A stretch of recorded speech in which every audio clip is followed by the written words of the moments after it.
দুচোখ বন্ধ করে মনের মাধুর্য মিশিয়ে প্রিয় মানুষটার অনুভূতির জল্পনা কল্পনা অনুভবে বেহালার মুগ্ধকর সুর তুলেছে চারু। যে সুরে আছে প্রিয় মানুষটার জন্য ভালোবাসা, প্রেম, প্রিয় মানুষটাকে আপন করে পাওয়ার আকুল আবেদন। চারুর বেহালার সুরের তালে মন প্রাণ হারিয়ে সে সুরেই যেন বেঁধে গেছে নেহারুন্নেছার মন। চারুর খালামণি খাটের সাথে হেলান দিয়ে দাঁড়িয়ে আছে চারুরই বোন কথা। চারু যখনই তার বেহালার সুরে মুখরিত করে তোলে চারিপাশ, তখনই দুটি মানুষ সবার প্রথমে ছুটে আসে সে সুরের তালে নিজেদের বিলিয়ে দিতে। যত কাজই থাক না কেন, চারুর বেহালার সুর তাদের সর্বদা টানে। বেশ কিছুক্ষণ বাদে নেহারুন্নেছার টনক নড়ে।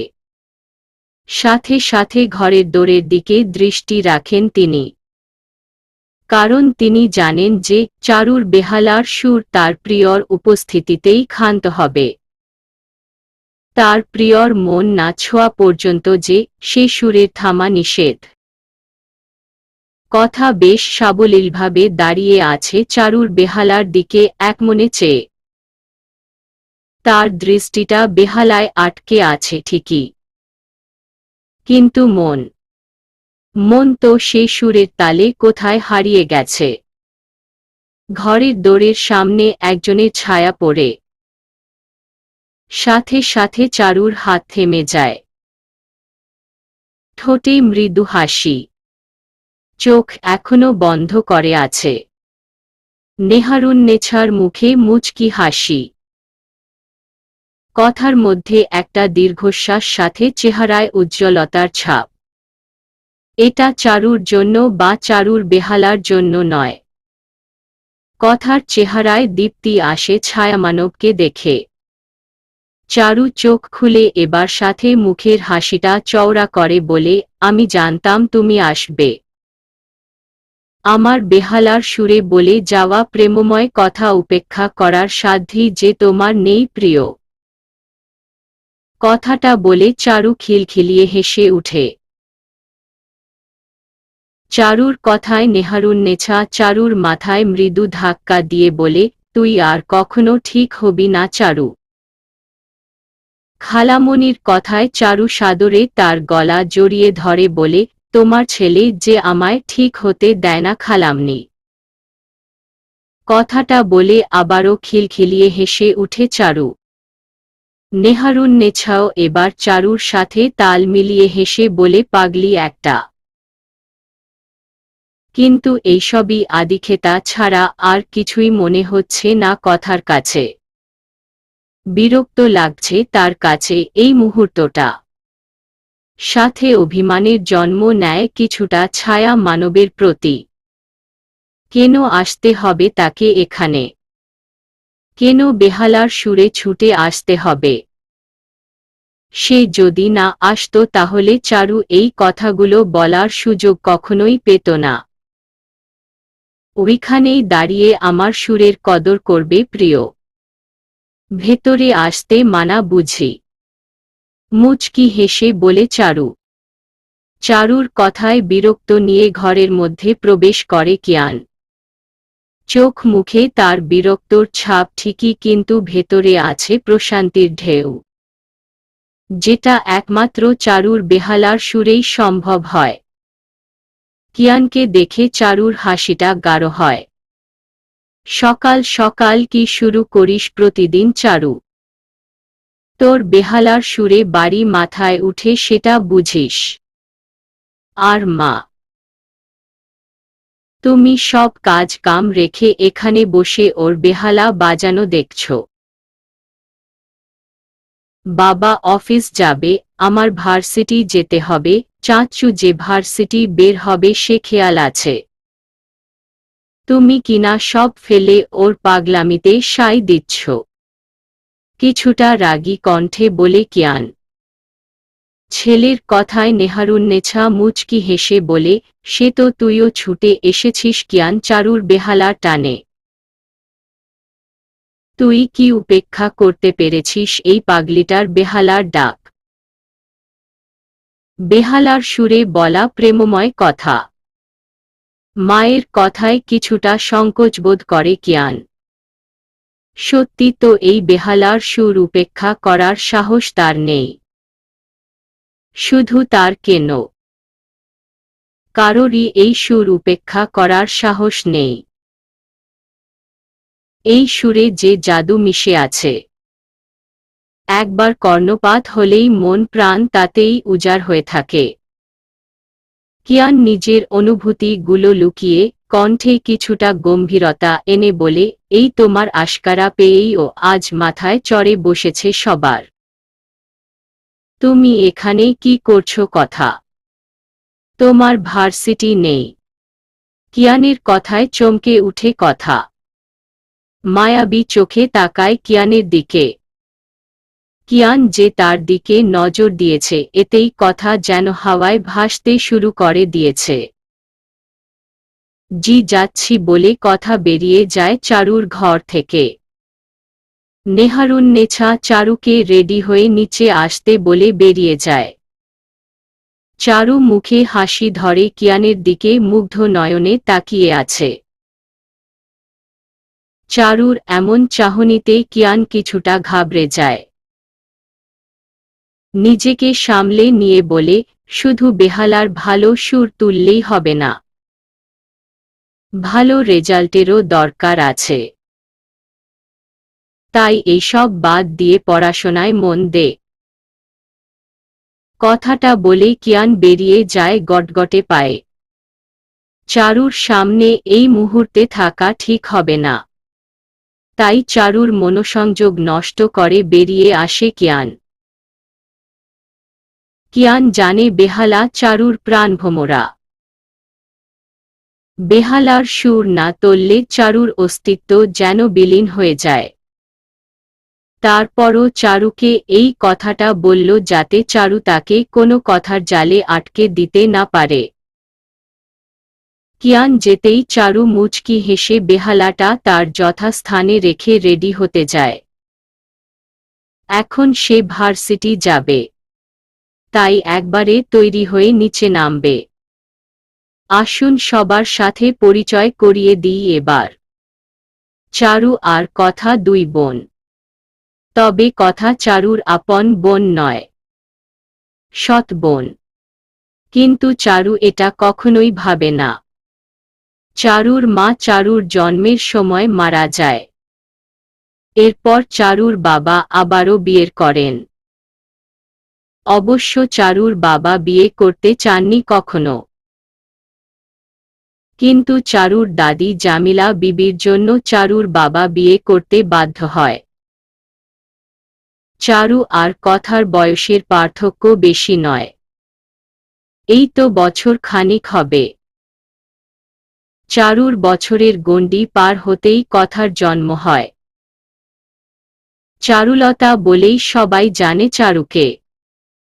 তার প্রিয় মানুষগুলো ভালোবেসে চারু বলে। চারু চাঞ্চল্য একটা মেয়ে। তার গায়ের রংটা একটু চাপা, তাই বলে তার সৌন্দর্যের কোনো কমতি নেই। কাজল কালো টানা টানা আঁখি তার। মায়াবী চেহারা। শারীরিক গঠন একটা প্রাপ্ত মেয়ের যেমন হওয়া উচিত তেমনই। তার চাপা গায়ের রঙের কারণে প্রিয় মানুষটা তাকে একটা বিশেষ নামে সম্বোধন করে। আর সে নামটা শুধু তার একান্তই। চারুও এখনো পর্যন্ত সেটা জানে না। চারুর শ্যামরঙের কারণে একেকজনের কাছে একেকভাবে প্রকাশিত পায়। কেউ তাকে শ্যামলতা বলে আখ্যায়িত করে, আবার কেউ কেউ বলে শ্যামাঙ্গিনী। চারু হাসতে ভালোবাসে।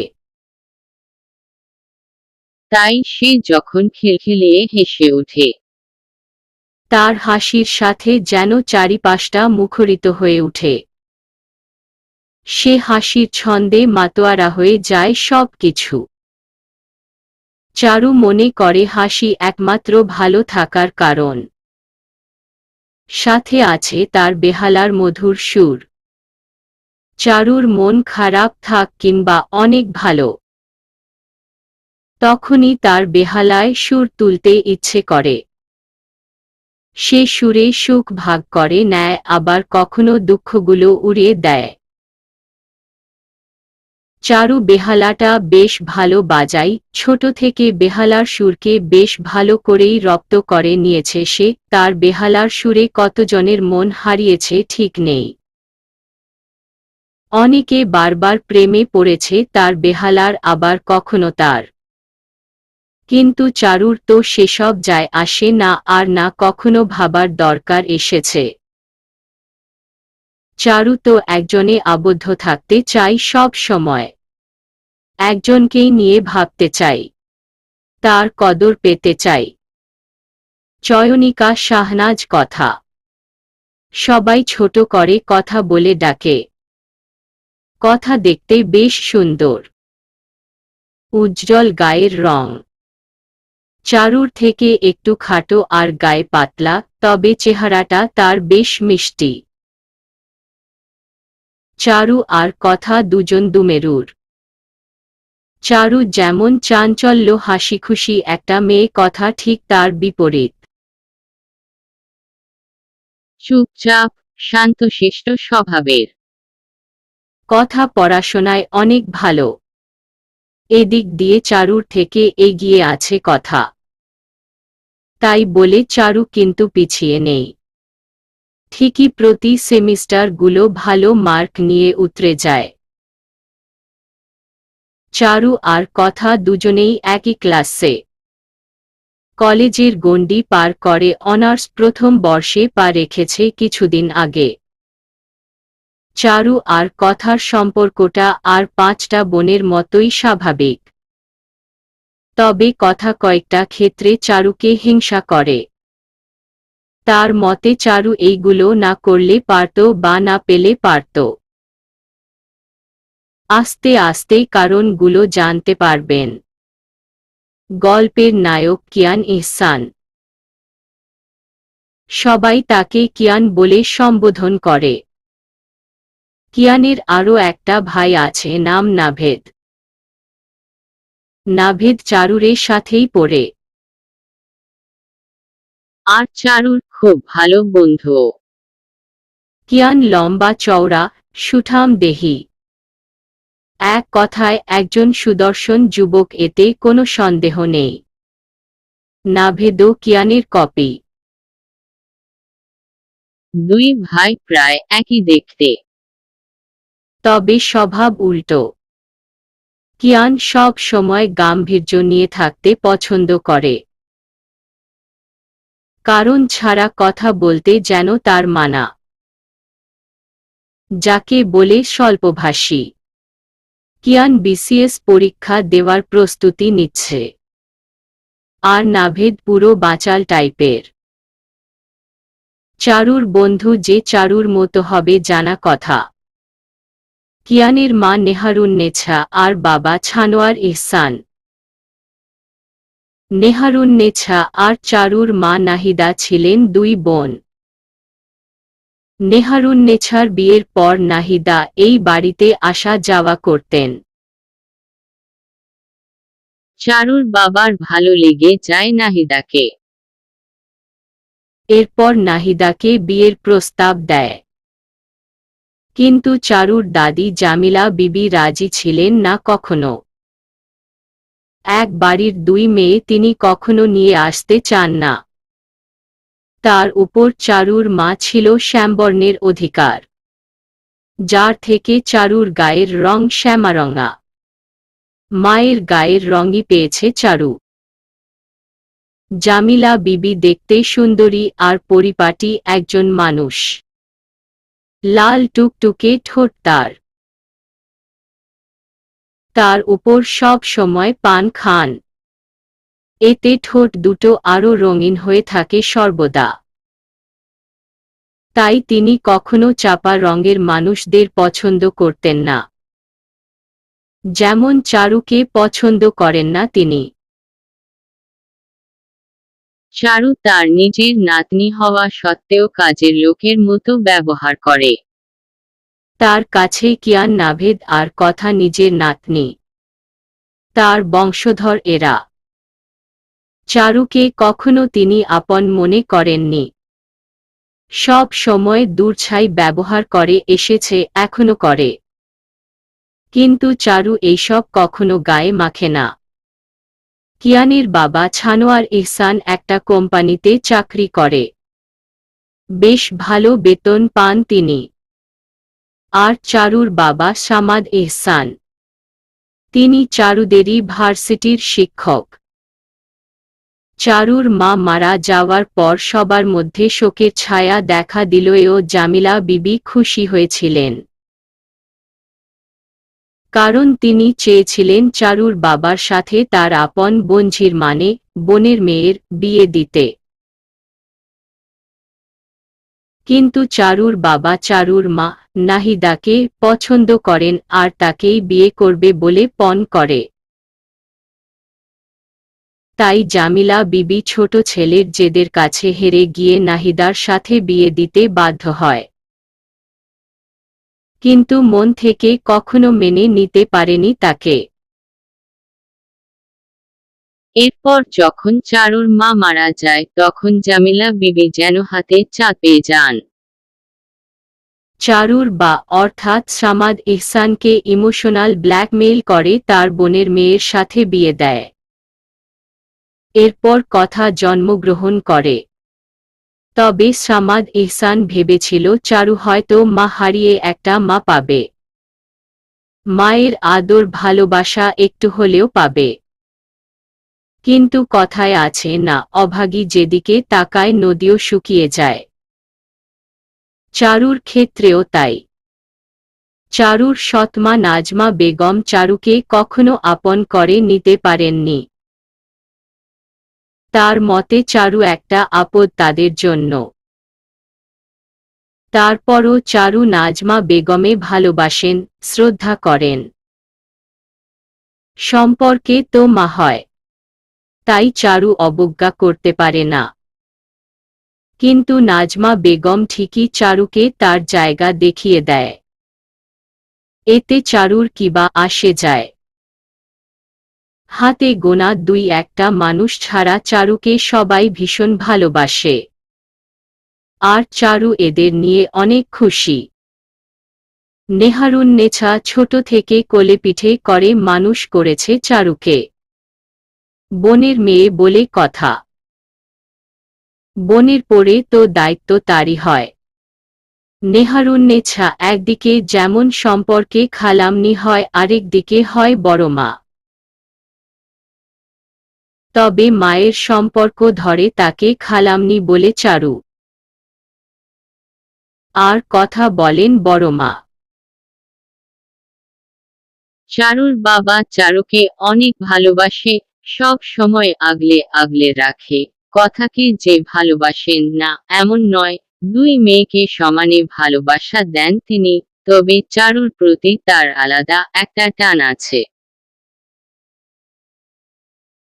হয়তো মা মরা মেয়ে বলে এই টানটা হয় সামাদ ইহসানের তার বড় মেয়ের প্রতি। চারু রেডি হয়ে কাঁধে ব্যাগ নিয়ে নিচে নামে। ব্যাগের একপাশে তার বেহালাটাও রাখা আছে। চারু যেখানে যায় সাথে তার প্রিয় বেহালাটাও থাকে। ওইটা ছাড়া চারু যেন অচল। কোনো কিছু ভাবতেও পারে না আর না এক ধাপ চলতে পারে। চারু নিচে নামতেই জামিলা বিবি কটাক্ষ কণ্ঠে বলেন, আসলেন নবাবজাদি। সকাল উঠে ধৈ ধৈ করে বেরানো, সুর বাঁধানো। এরপর এসে গান্ডে পিণ্ডে গিলে বেরিয়ে যাবেন। লজ্জা করে না এত বড় মেয়ে বসে বসে খেতে? সে তো বাড়িতে আরেক মেয়েও আছে দাদি। কই তাকে তো বলো না এই কথাগুলো। জামিলা বিবির কথার পরিবর্তে বলেন নাভেদ। সবাই মিলে ডাইনিং টেবিলে বসে আছেন। এই বাড়ির নিয়ম সকালের আর রাতের খাবার একসাথে খাওয়া।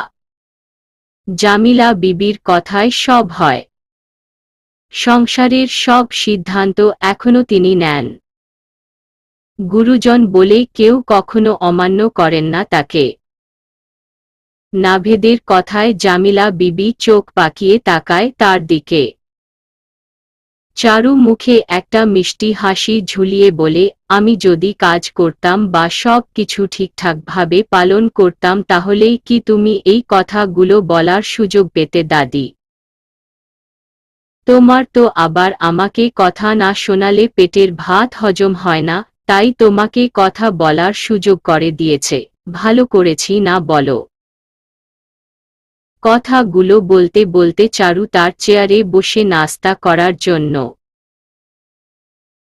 বড়দের মুখে তর্ক করা তোর স্বভাব হয়ে দাঁড়িয়েছে চারু। মেরে মুখ ভেঙে দেওয়া দরকার, রেগে বলেন নাজমা বেগম। তার কথায় চারুর বাবা কিছু বলতে যাবে তার আগেই নেহারুন্নেছা বলে, থাক না ছোট, তুই আর কিছু না বলিস। চারু আমার যথেষ্ট ভদ্র আর ভালো মেয়ে আছে, সে তার দাদির সাথে রসিকতা করতেই পারে। এতে তর্কের কিছু নেই। এই তোমার জন্য দিন দিন আশকারা পেয়ে মাথায় উঠেছে ও। যদি আমার মেয়ে এমন হতো না চাপকে সোজা করে দিতাম। তোমার মেয়েই তো হতে চেয়েছিলাম, কিন্তু মেয়ে হিসেবে মানলে কই? সেই তো পর বলে দূরে ঠেলে রাখলে অভিমানী স্বরে বলে চারু। চারুর কথায় সবাই একটা দীর্ঘশ্বাস ছাড়ে। কিয়ান আহত চোখে তাকায়। নাজমা বেগম রাগে ফোঁসফোঁস করে উঠে। সবাই যে যার মতো খাওয়া শুরু করে। কথা চুপচাপ খেয়ে যাচ্ছে। নেহারুন্নেছা সবাইকে খাবার দিয়ে নিজেও বসে গেছেন। চারু মা, একটা কোচিং সেন্টারে কথা বলেছি। যারা বেহালা বাজানো শেখায়। তোর বেহালার সুরটা আরো সুন্দর করে তোলার জন্য ট্রেনিংয়ের দরকার। এমনিতে তুই অনেক সুন্দর বেহালা বাজাস, এতে কোনো সন্দেহ নেই। তবে ট্রেনিং করলে যতটা ঘাটতি আছে আমার মনে হয় পূরণ হয়ে যাবে, হাসি মুখে বলে কথাগুলো চারুর বাবা। বাবার কথায় চারু অনেক খুশি হয়। বেহালা নিয়ে অনেক স্বপ্ন তার, অনেক দূর এগিয়ে যাওয়ার ইচ্ছে এই বেহালার সুর ধরে। মেয়েকে আর লাই দিয়ে মাথায় তুলিস না। যে ধিঙ্গিপোনা মেয়ে তাকে আরো বাইরে বাইরে ঘুরতে দিয়ে নাক্কান ডোবাও। কবে যে কোনো কুকাম করে উঠে আসবে সেদিন বুঝবে বলে রাখলাম। এখনো সময় আছে, বিয়ে দিয়ে বিদায় কর ওই মুখপুরীকে। বয়স তো আর কম হলো না। আর কত আমাদের অন্ন ধ্বংস করবে? মুখ বাঁকিয়ে বলে জামিলা বিবি। এই বাড়িতে চারু তো একা নয় দাদি। আরও একটা মেয়ে আছে যে বসে বসে অন্ন ধ্বংস করছে। বিয়ের উপযুক্ত। কই তুমি ওর বিয়ের কথা তো বলো না কখনো? নাভেদ বলে প্রতিবাদী কণ্ঠে। তার কথায় জামিলা বিবি রেগে গিয়ে বলেন, সব কথায় তোর কথা বলতে কে বলে রে ছুকরা? দরদ খুব উতলে পড়ে বুঝি। দেখি তো কেমন গায়ের সাথে চিপকে থাকে তোর। গায়ে পড়া মেয়ে মানুষ একটা। মা, এইসব কি ধরনের কথা? ওরা ভাই বোন, একসাথে থাকবে না তো কোথায় যাবে? তাছাড়া নাভেদ তো ঠিকই বলেছে, তুমি তো কথার বিয়েও দিতে পারো। চারুকেই কেন? চারুর বাবার কথায় জামিলা বিবি বলে, ও কি কথা সামাদ। চারু এই বাড়ির বড় মায়া, ওর আগে কথার বিয়া কেমনে দিই আমরা। যাক অবশেষে মানলে চারু এই বাড়ির মেয়ে। তুমি তো কখনো সেটা মনে করো না। নাভেদের কথায় জামিলা বিবি চমকে উঠে। না চাইতেও তিনি সত্য কথাটাই বলে ফেলেছেন। না মানে, সবাই তো তাই জানে নাকি। বাইরে আমাদের একটা সম্মান আছে তো আমতা আমতা করে বলে জামিলা বিবি। তার কথায় নাভেদ একটা তাচ্ছিল্যের হাসি দেয় শুধু। শুনো দাদি, আমি না এই বাড়ি থেকে কোথাও যাব না। এই বাড়িতেই থাকব। তোমার পরাণ প্রিয় নাতিনের বউ হইয়া বুঝলা। এরপর তুমি আমার দাদি শাশুড়ি হইবা। তখন কিন্তু বেশ জমব।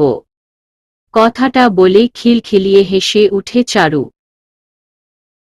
তার কথায় উপস্থিত সবাই মুচকি হাসে। বিরক্তের ছাপ শুধু প্রকাশ পায় নাজমা বেগম আর জামিলা বিবির মুখে। সাথে আরও একজন বিরক্ত হয়, সাথে হিংসা জাগ্রত হয় একটু হলেও। শুন শুন মুখ পুরি কই কি, জন্মের সময় তো মাটারে খাইছে, এখন আসছে আমার নাতনির দিকে নজর দিতে। তোর মতো মায়ার লগে আমার নাতনির বিয়া জীবনেও হইব না। তাছাড়া লজ্জা করে না মায়া তোর মুরুব্বিদের সামনে এইসব কথা কইতে? লাজ শরমের বালা নাই? নির্লজ্জ মায়া একটা। তোর কেন মরণ হয় না রে মায়া? মায়ের সাথে যদি তুইও যাইতি আমি নদীতে ডুব দিয়া আইতাম। মা, এইসব কি কথা? তাছাড়া চারু আমাদের লক্ষ্মী একটা মেয়ে। আমার তো কোনো সমস্যা নাই ওকে আমার ছেলের বউ করতে। বাড়ির মেয়ে বাড়িতেই রেখে দিলাম, সমস্যা কি? কথাটা বলে চোখ টিপ দেয় চারুর দিকে তাকিয়ে ছানোয়ার এহসান, কিয়ানের বাবা।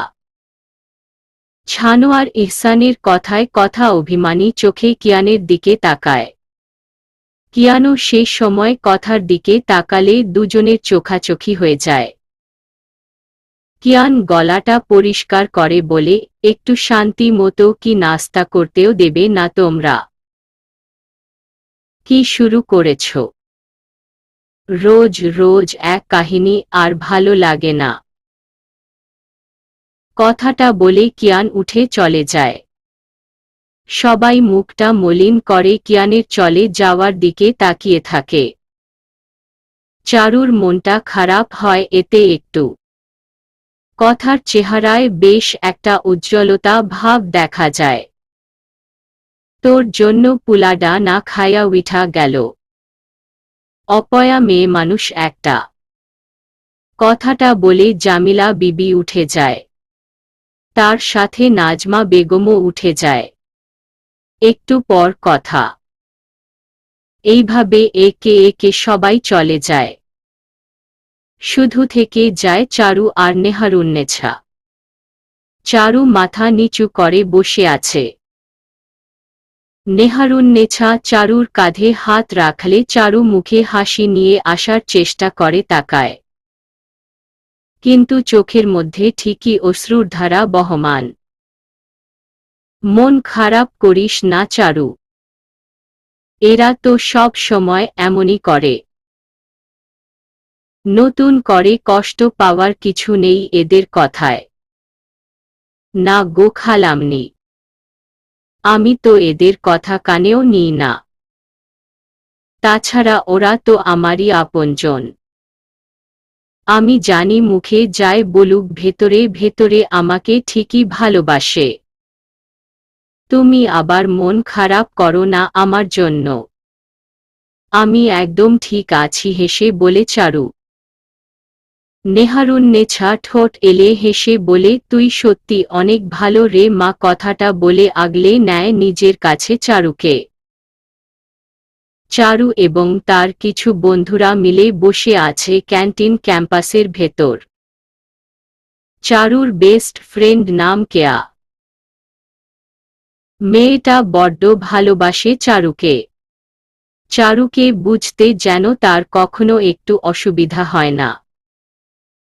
একজন মা যেমন তার সন্তানের সকল আবদার, না বলা কথা বুঝতে সক্ষম, কেয়াও যেন তেমনি চারুর মা হয়ে উঠে মাঝে মাঝে। চারু মাঝে মাঝে কেয়াকে যত দেখে ততই অবাক হয়, আবার কখনো কখনো মুগ্ধ হয়।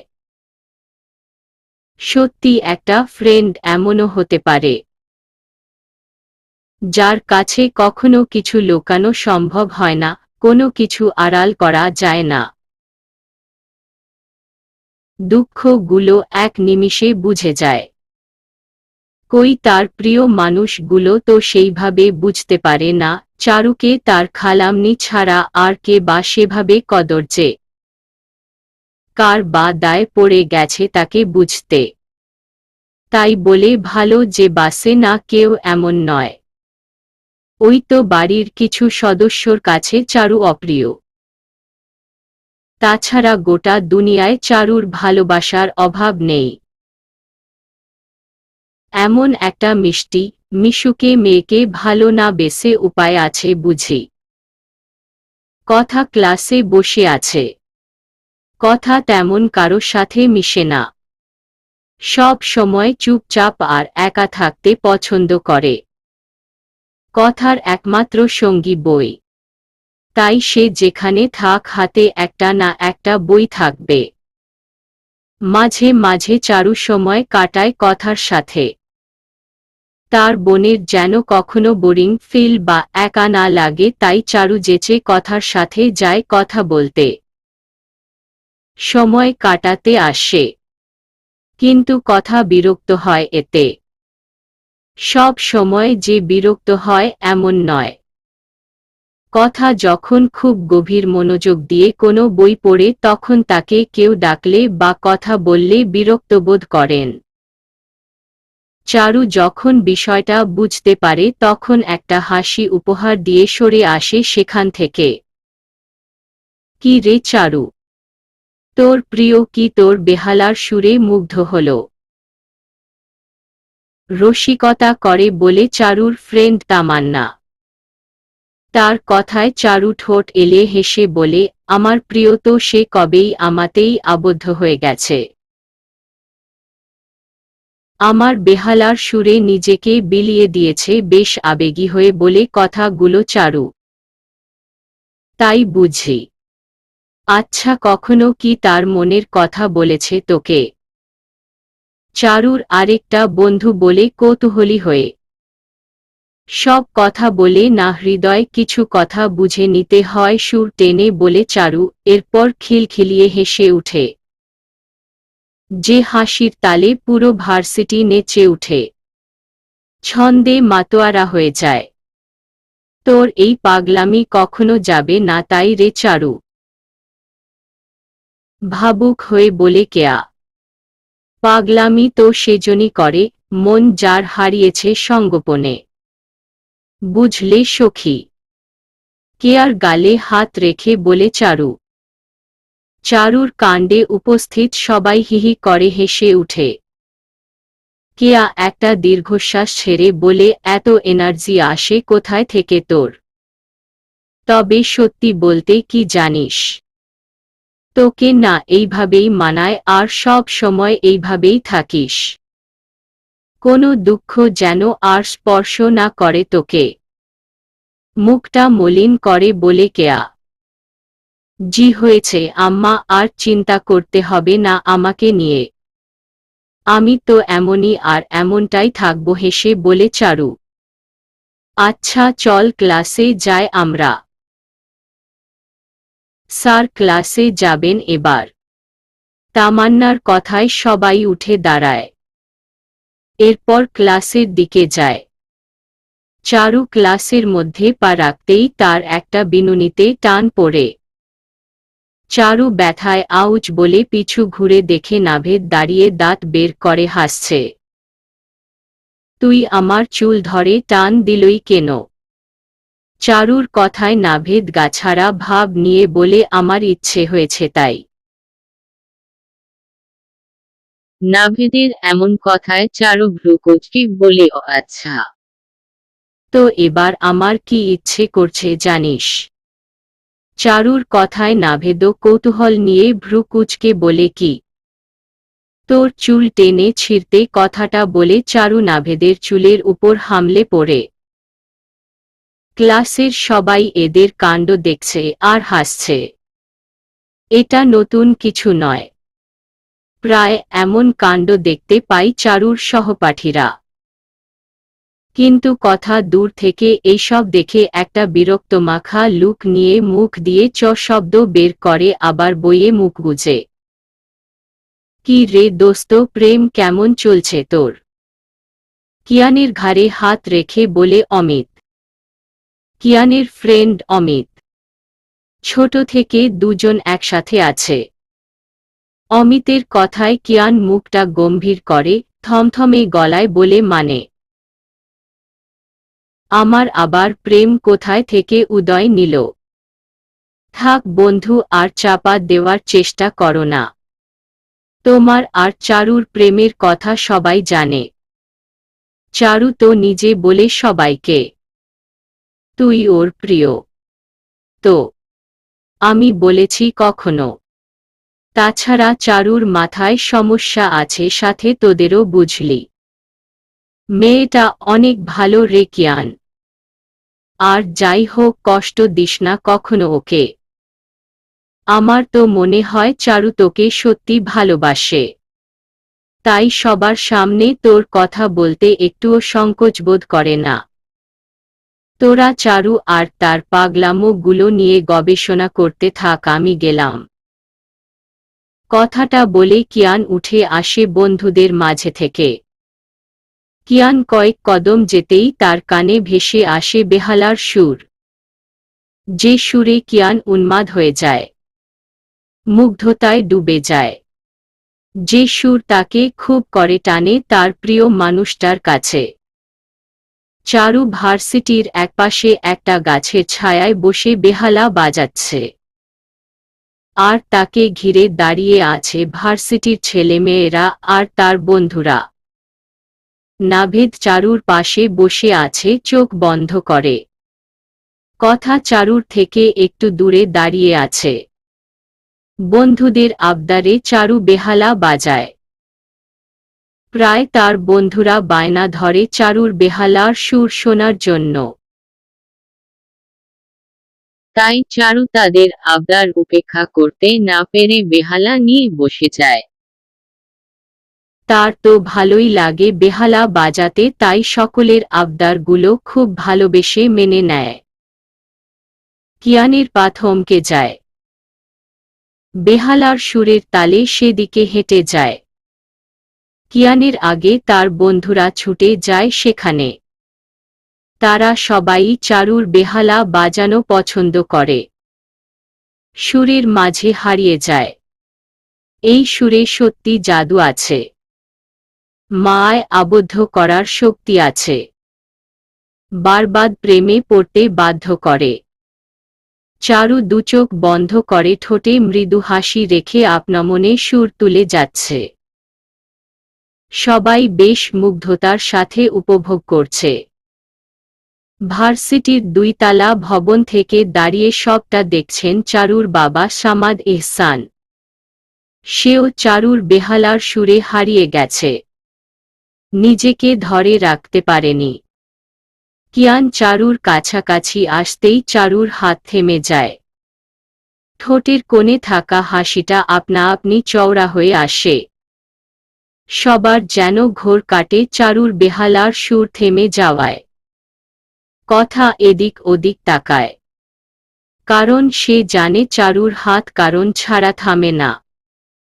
তার কাঙ্ক্ষিত বস্তুর উপস্থিতি, তার অনুভূতি, প্রিয় মানুষটার আগমনেই যে এটা সম্ভব। শুধু নাভেদ মুচকি হেসে চারুর দিকে তাকায়। কিয়ান চারুর কাছাকাছি আসতেই চারু চোখ খুলে কিয়ানের দিকে তাকায়। কথা একটা দীর্ঘশ্বাস ছাড়ে কিয়ানকে দেখে। সাথে সাথে মনটা খারাপ হয়ে আসে তার। আমার বেহালার সুর ঠিক তোমায় ধরে নিয়ে আসলো তাই না প্রিয়? চারুর কথায় কিয়ান ছোট ছোট চোখে তাকায়। সত্যি তো সে সুরের টানে ছুটে এসেছে, আসতে বাধ্য হয়েছে। ক্লাস বাদ দিয়ে এখানে বসে এসব করা হচ্ছে। ভার্সিটি আসিস নাকি কোনো কনসার্ট করতে যাস? মৃদু রাগ দেখিয়ে বলে কিয়ান। কিয়ানের কথায় চারু এবার ঠোঁট মেলে দেয়। চারুর হাসিতে কিয়ান যেন আরেকবার বিলীন হয়ে যায়। বিমোহিত দৃষ্টিতে সে হাসি বিচরণ করে। আমাদের একটা ক্লাস এখন নেই ভাইয়া, তাই সবাই মিলে এখানে আড্ডা দিচ্ছিলাম। কিয়ানের ভাবনার ছেদ ঘটিয়ে বলে নাভেদ। কিয়ান তার দৃষ্টি চারুর দিক থেকে সরাতেই কথার দিকে নজর যায়। কথা আশাহত চোখে তাকিয়ে আছে কিয়ানের দিকে, যে চাহনিতে অভিযোগ, আকুলতা আর অনেক অনেক প্রশ্ন জমা। কিয়ান আর সেখানে দাঁড়ায় না, দ্রুত পায়ে এগিয়ে যায় সামনে। চারু কিয়ানের চলে যাওয়ার দিকে তাকিয়ে একটা দীর্ঘশ্বাস ছাড়ে, সাথে মিষ্টি একটা হাসি। চারু কষ্ট পেলে হাসে, আবার খুব সুখের মুহূর্তেও হাসে। হাসি তার সম্পদ। কিয়ানের উপেক্ষা মাঝে মাঝে বড্ড পোড়ায় চারুকে। ভেতর থেকে তোলপাড় করে দেয় দগ্ধ চিত্তে। কেন এত লুকোচুরি? কেন এই অবজ্ঞা অবহেলা? চারু যেন বুঝেও বুঝে না মাঝে মাঝে। তারপরও কোনো অভিযোগ নেই তার প্রিয়র প্রতি, নেই কোনো প্রশ্নের উত্তর জানার আগ্রহ। সে চায় না তার প্রিয়কে সন্দেহ করতে, আসামির কাঠগড়ায় দাঁড় করাতে। আর পাঁচটা প্রেমিকার মতো হতে চায় না সে। সে তো অনন্য। তার আবেগ অনুভূতি একান্তই তার। তার ভালোবাসাতে যে তার অগাধ বিশ্বাস। ভার্সিটি শেষে বাড়ি আসতেই চারু দেখতে পাই পাশের বাড়ির দুজন বয়স্ক মানুষ এসে বসে আছে তাদের বাড়িতে। সম্পর্কে একজন দাদু আর একজন চাচা হয়। ওদের দেখে চারু, কথা আর নাভেদের ভ্রু আপনা আপনি কুঁচকে আসে।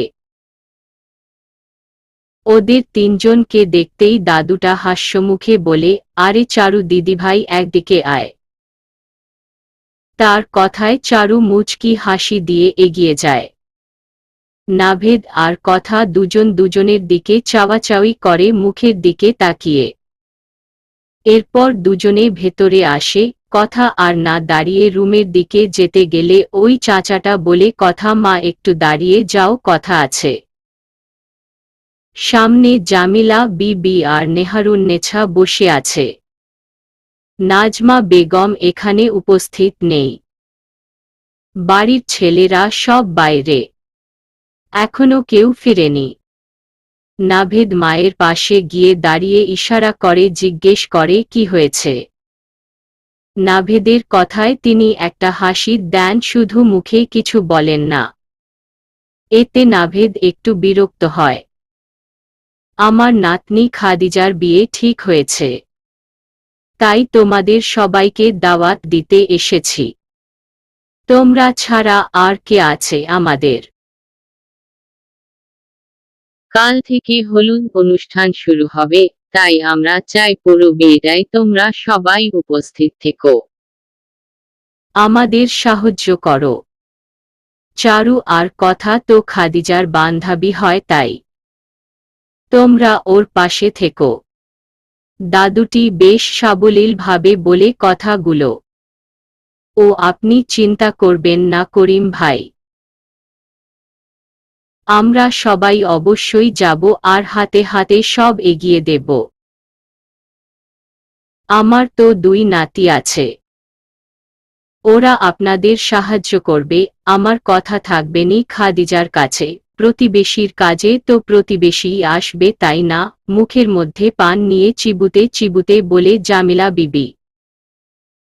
শুধু কথা কেন, চারুও যাবে দাদু, চিন্তা করবেন না, নাভেদ বলে তার দাদির দিকে তাকিয়ে। নাভেদের কথায় জামিলা বিবি দাঁতে দাঁত চেপে বসে থাকে। নেহারুন্নেছা মৃদু হাসে তার ছোট ছেলের কথায়। তাহলে আজ আমরা উঠি। কিয়ান বাবা আর ছানোয়ার ভাই সামাদ ভাই আসলে বলে দিবেন, চাচাটা বলে। এরপর তারা বিদায় নিয়ে চলে যায়। ওরা যেতেই কথা সোজা তার ঘরে চলে যায়। অনেক দিন পর একটা বিয়ে খাবো কি বলিস? উৎসুক কণ্ঠে বলে নাভেদ।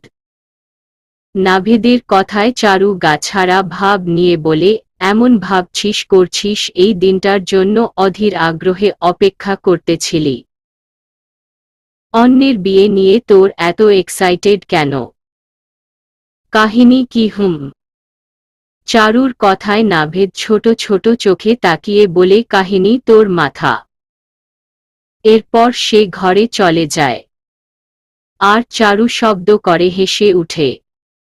চারু ঘরে যা, ফ্রেশ হয়ে আয়, আমি তোদের খেতে দিচ্ছি। খালামণির কথায় চারু ঘরে যাওয়ার জন্য পা বাড়াতে যাবে তখনই জামিলা বিবি মুখ বেঁকিয়ে বলে, রাজকার্য করে আসছেন মহারানী, যাও এবার তার সেবা করো। যত সব উটকো ঝামেলা, কথাটা বলে তিনি উঠে চলে যায়।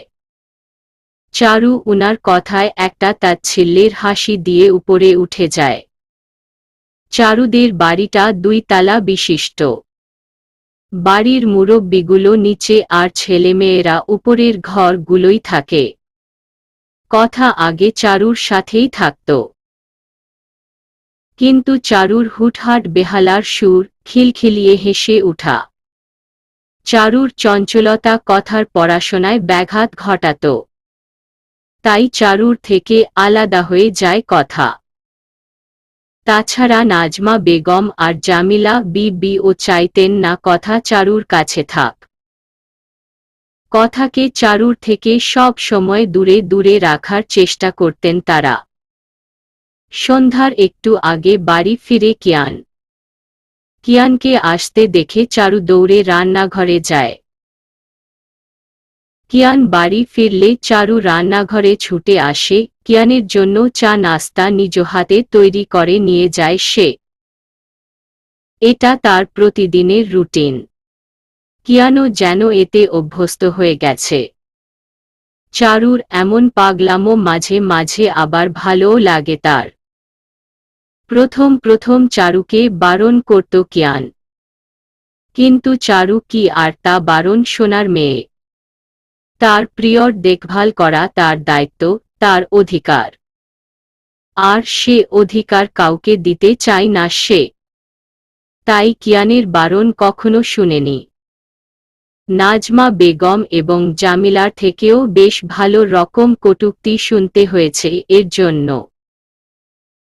তবুও চারু থেমে থাকেনি। তাদের কথা কানেই তুলেনি কখনো। চারু নাস্তার ট্রে হাতে উপরে উঠে যায়। চারুকে নাস্তা নিয়ে যেতে দেখে কথা একটা মলিনতার দীর্ঘশ্বাস ছাড়ে।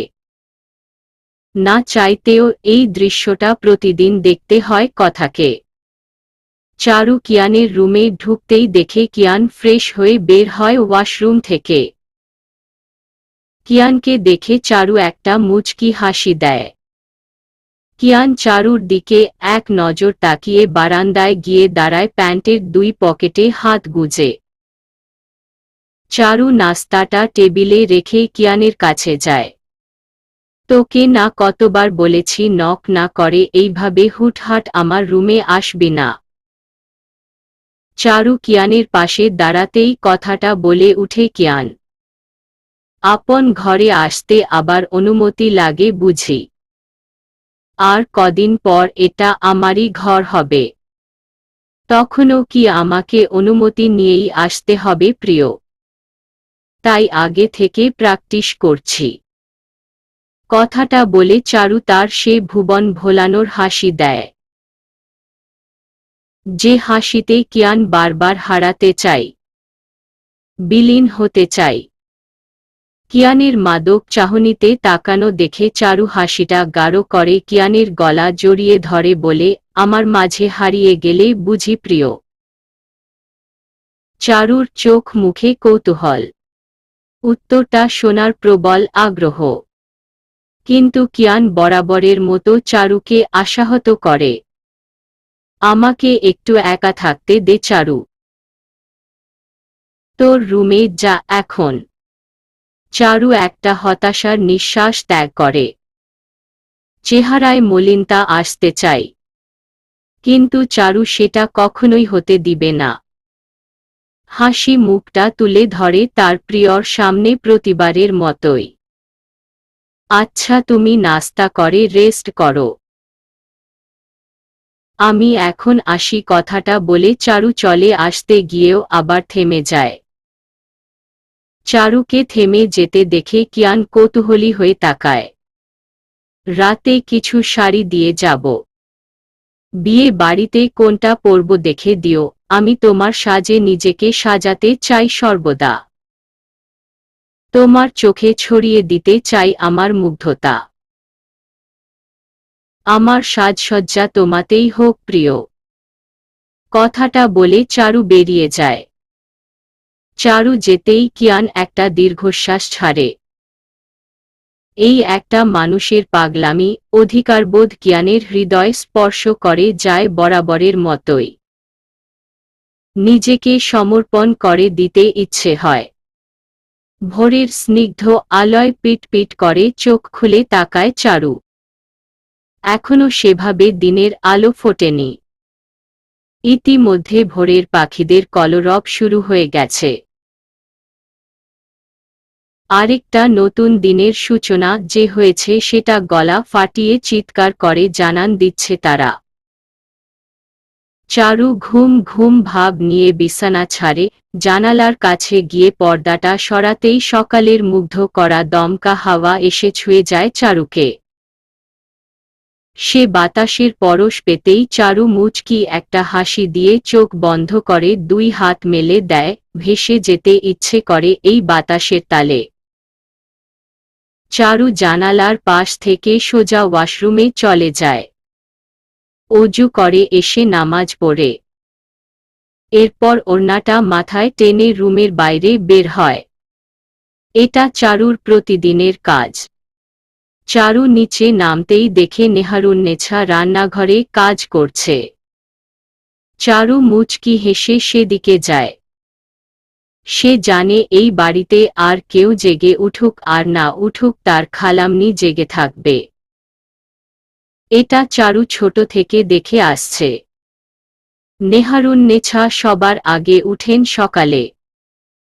এরপর নামাজ শেষ করে রান্নাঘরে ছুটে আসেন সবার জন্য নাস্তা তৈরি করতে, সব কাজের দায় যেন একাতারি। কখনো কোনো অভিযোগ করেননি নেহারুন্নেছা এর জন্য। তিনি মনে করেন সংসারটা তার আর এই সংসারের মানুষগুলোও তার আপনজনরা। তাই কাজ করতে কখনো অবহেলা বা বিরক্তবোধ করেন না। চারু রান্নাঘরের দোরে পা রাখতেই নেহারুন্নেছা বলেন, চা দেব চারু। খালামণির কথায় চারুর পা থেমে যায়।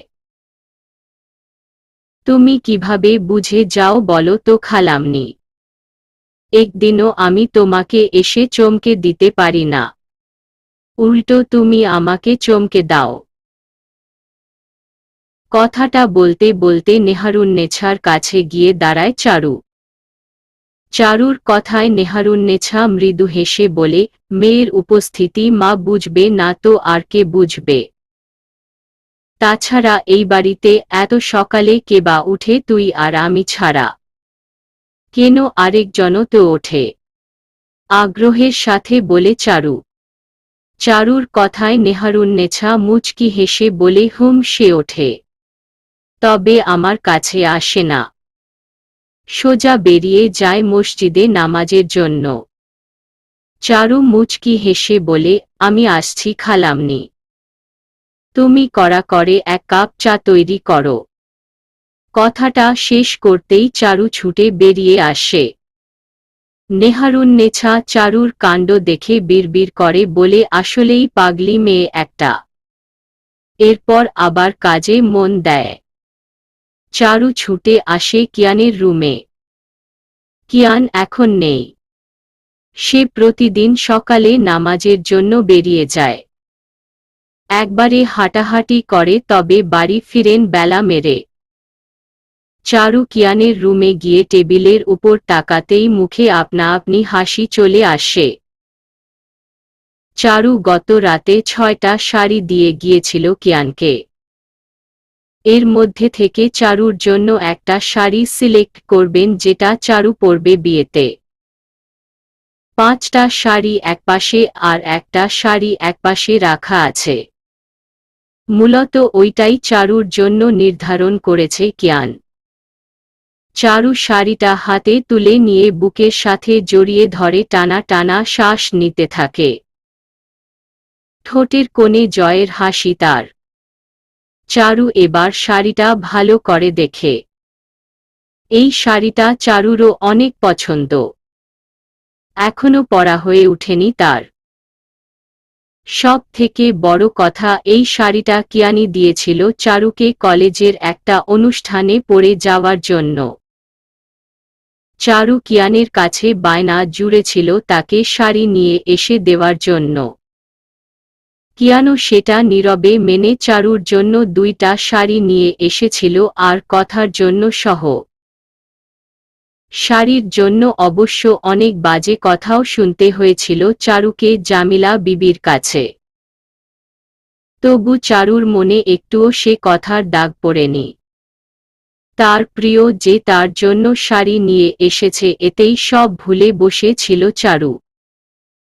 চারুর হাতের শাড়িটা সবুজ রঙের, খয়েরি মোটা পাড়, মাঝে মাঝে স্টোনের কাজ আছে। চারু খুশিতে খিলখিল করে হেসে উঠে শাড়িটি আবারও বুকের সাথে চেপে ধরে। আমার এই আধার ভুবন, তোমাতেই আলোকিত মন। ঠোঁট নাড়িয়ে কথাটা বলে চারু। এরপর বেরিয়ে আসে সব শাড়িগুলো নিয়ে। আজকের সকালটা অনেক সুন্দর লাগছে চারুর কাছে। সব কিছু রূপকথার গল্পের ন্যায় সুন্দরভাবে সাজানো যেন তার সামনে। চারু আনমনে সব ভাবছে আর মিটিমিটি হাসছে। কিয়ানের রুম থেকে বের হয়ে কিছুদূর আসতেই তার ভাবনায় ছেদ ঘটিয়ে হাতে থেকে শাড়িগুলো কেড়ে নেয় নাভেদ। হঠাৎ এমন হওয়াতে চারু চমকে উঠে বিস্মিত চোখে তাকায় সামনে। নাভেদকে দেখে ফোঁস করে একটা দীর্ঘশ্বাস ছেড়ে কিছুটা জোরের সাথেই বলে উঠে, তুই? নাভেদ সদ্য ঘুম থেকে উঠে বাইরে এসেছে। চারুকে আনমনে হয়ে শাড়ি হাতে আসতে দেখে দুষ্টামি আসে মাথায়, তাই শাড়িগুলো এক প্রকার ছিনিয়ে নেওয়ার মতো করে নেয়, যাতে করে চারু ভয় পেয়ে যায়। আর হয়েছেও তাই। হ্যাঁ, আমি। এত সকালে শাড়ির দোকান খুলেছিস কেন? ভ্রু কুঁচকে বলে নাভেদ। তোকে বলতে হবে সেটা। কথাটা বলে নাভেদের হাত থেকে শাড়িগুলো নিতে যায় চারু। নাভেদ হাত সরিয়ে নিলে চারু রাগী লুকে তাকায়। তুই আজ এত সকালে উঠেছিস যে? এত সকালে তুই তো কখনো উঠিস না, আর আজ সকাল সকাল ঘুম থেকে উঠে আমার পিছে পড়েছিস। শাড়িগুলো দে। ঘুম ভেঙে গেল তে আমি কি করব? ভাবলাম মাকে বলবো একটু চা করে দিতে, মাথাটা খুব ধরেছে সকাল সকাল। কিন্তু রুম থেকে বের হতেই দেখি তুই শাড়ি নিয়ে আসছিস, আর মনে মনে আকাশ পাতাল চিন্তা ভাবনা করছিস। ওই থামো। তুই ভাইয়ার ঘর থেকে আসছিস না? এই শাড়িগুলো নিয়ে ভাইয়ার রুমে কেন গিয়েছিস? তাছাড়া ভাইয়া তো এখন নেই তার রুমে। কৌতূহল নিয়ে বলে নাভেদ। সেটা আমি খুব ভালো করে জানি, তোকে বলতে হবে না। আমার প্রিয় কখন কি করে আমার সব জানা আছে। আমি এই শাড়িগুলো রাতে দিয়েছিলাম প্রিয়কে। কেন? শাড়ি দিয়ে তোর প্রিয় কি করবে? এই তুই কি তোর প্রিয়কে শাড়ি পরানোর প্ল্যান করছিস নাকি? তাহলে কিন্তু তোর প্রিয় আর আস্ত ছাড়বে না, তোকে বলে রাখছি। রসিকতা করে বলে নাভেদ। নাভেদের কথায় চারু চোখ পাকিয়ে তাকায়। কি ভুলভাল বকছিস বলতো? সকাল সকাল ঘুম থেকে উঠে মাথা গেছে তোর? এই যা, বিরক্ত করিস না। আমার শাড়িগুলো দিয়ে আবার ঘুমা যা। সকাল সকাল মুড খারাপ করে শুধু। বিরক্ত হয়ে বলে চারু। রেগে যাচ্ছিস কেন? ভালো করে বুঝিয়ে বললে তো হয়। ইনোসেন্ট ফেস করে বলে নাভেদ। নাভেদের কথায় চারুর মুখশ্রীর বদল হয়। বিরক্তভাব কেটে গিয়ে সরলতার প্রকাশ পায়। বিয়েতে কোনো শাড়িটা পরব সেটাই নির্ধারণ করতে দিয়েছিলাম প্রিয়কে। লজ্জা রাঙা হয়ে বলে চারু মুচকি হেসে। কি প্রেম বাবা! তা দিয়েছে নির্ধারণ করে। উৎসুক হয়ে বলে নাভেদ। নাভেদের কথায় চারুর হাসিটা দ্বিগুণ রূপ ধারণ করে। মাথা নিচু করে হেসে হ্যাঁ বলে কিয়ানের নির্ধারণ করা শাড়িটি দেখায়। ওহ! বলে থেমে যায় নাভেদ। এবার শাড়িগুলো দে আমায়। কতটা সময় চলে গেল তোর সাথে কথা বলতে গিয়ে। অনেক কাজ আমার। এহ! আসছে কাজের মাসি। সেই তো ধৈ ধৈ করে ঘুরে বেড়ানো। তার আবার কাজ। ব্যঙ্গ করে বলে নাভেদ। চারু দাঁতে দাঁত চেপে বলে আমি যাই করি তাতে তোর কি? নিজের চরকায় তেল দে, ঠিক আছে? দে আমার শাড়ি। দেব না। গাছাড়া ভাব নিয়ে বলে নাভেদ। তার কথায় চারু ভ্রু কুঁচকে আসে। দেখ নাভেদ, সকাল সকাল একদম জ্বালাবি না। আমার জিনিস আমাকে দিয়ে দে। তাছাড়া সম্পর্কে আমি তোর বড় ভাবি হয়, তাই আমাকে রেসপেক্ট করা তোর দায়িত্ব। ভাব নিয়ে বলে চারু। চারুর কথায় নাভেদ ছোট ছোট চোখ করে তাকিয়ে বলে, কুজোর আবার সোজা হয়ে দাঁড়ানোর শখ? তোকে আমার ভাবি করতে বয়ে গেছে। আমার ভাইয়ের বউ আর যাই হোক, তোর মতো শাকচুন্নি হবে না। কি বললি তুই? আমি শাকচুন্নি? তোকে আজ কথাটা বলে চারু নাভেদের বাহুতে মারতে থাকে। আর বেচারা নাভেদ হাতে শাড়িগুলো থাকায় ঠিকভাবে মার ঠেকাতেও পারছে না। মাফ কর বইন, আমার ভুল হয়ে গেছে। আমি আর ইহ জীবনে তোকে শাকচুন্নি বলবো না। নাভেদের কথায় চারু হাত থামিয়ে বলে মাফ করতে পারি, তবে একটা শর্তে। কি? আবার শর্ত? কেন যে সকাল সকাল তোর মুখ দেখতে গেলাম, আফসোস করে বলে নাভেদ। বেশ হয়েছে। আমার পেছনে লাগার ফল এটা। যাই হোক, এবার বল তোর ভাইয়ের বউ মানে তোর ভাবিকে? কে আবার তুই? সে আমি মানি আর না মানি। তুই যে আমাকে মানিয়ে ছাড়বি সেটা জানি। তাই আর কোনো রিস্ক নিতে চাই না ভাই। নাভেদের কথায় চারু খিলখিলিয়ে হেসে উঠে। ঈষৎ পুরো শরীর ব্যথা করে দিল মেরে, এত শক্তি তোর গায়ে চারু? কম করে খাবি এখন থেকে, বুঝলি? আরো বেশি করে খাবো এখন থেকে, আর তোর পিঠে সে খাবারের ব্যবহার করব। হেসে বলে চারু। তুই কি আমার শাড়িগুলো দিবি, নাকি আরো কয়টা দিতে হবে? চারুর কথায় নাভেদ তাড়াতাড়ি করে শাড়িগুলো দিয়ে দেয়। এতে চারু হেসে বলে, গুড বয়। এরপর চলে আসার জন্য অগ্রসর হলে নাভেদ চারুর হাত চেপে ধরে। চারু বিস্ময় চোখে তাকায় নাভেদের দিকে।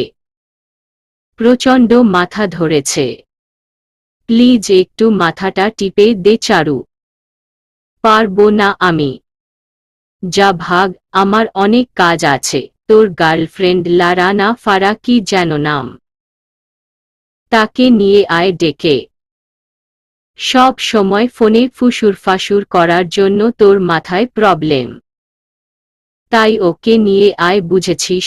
আমি পারবো না, দাঁত বের করে হেসে বলে চারু। চারুর কথায় নাভেদ মুখটা মলিন করে থাকে।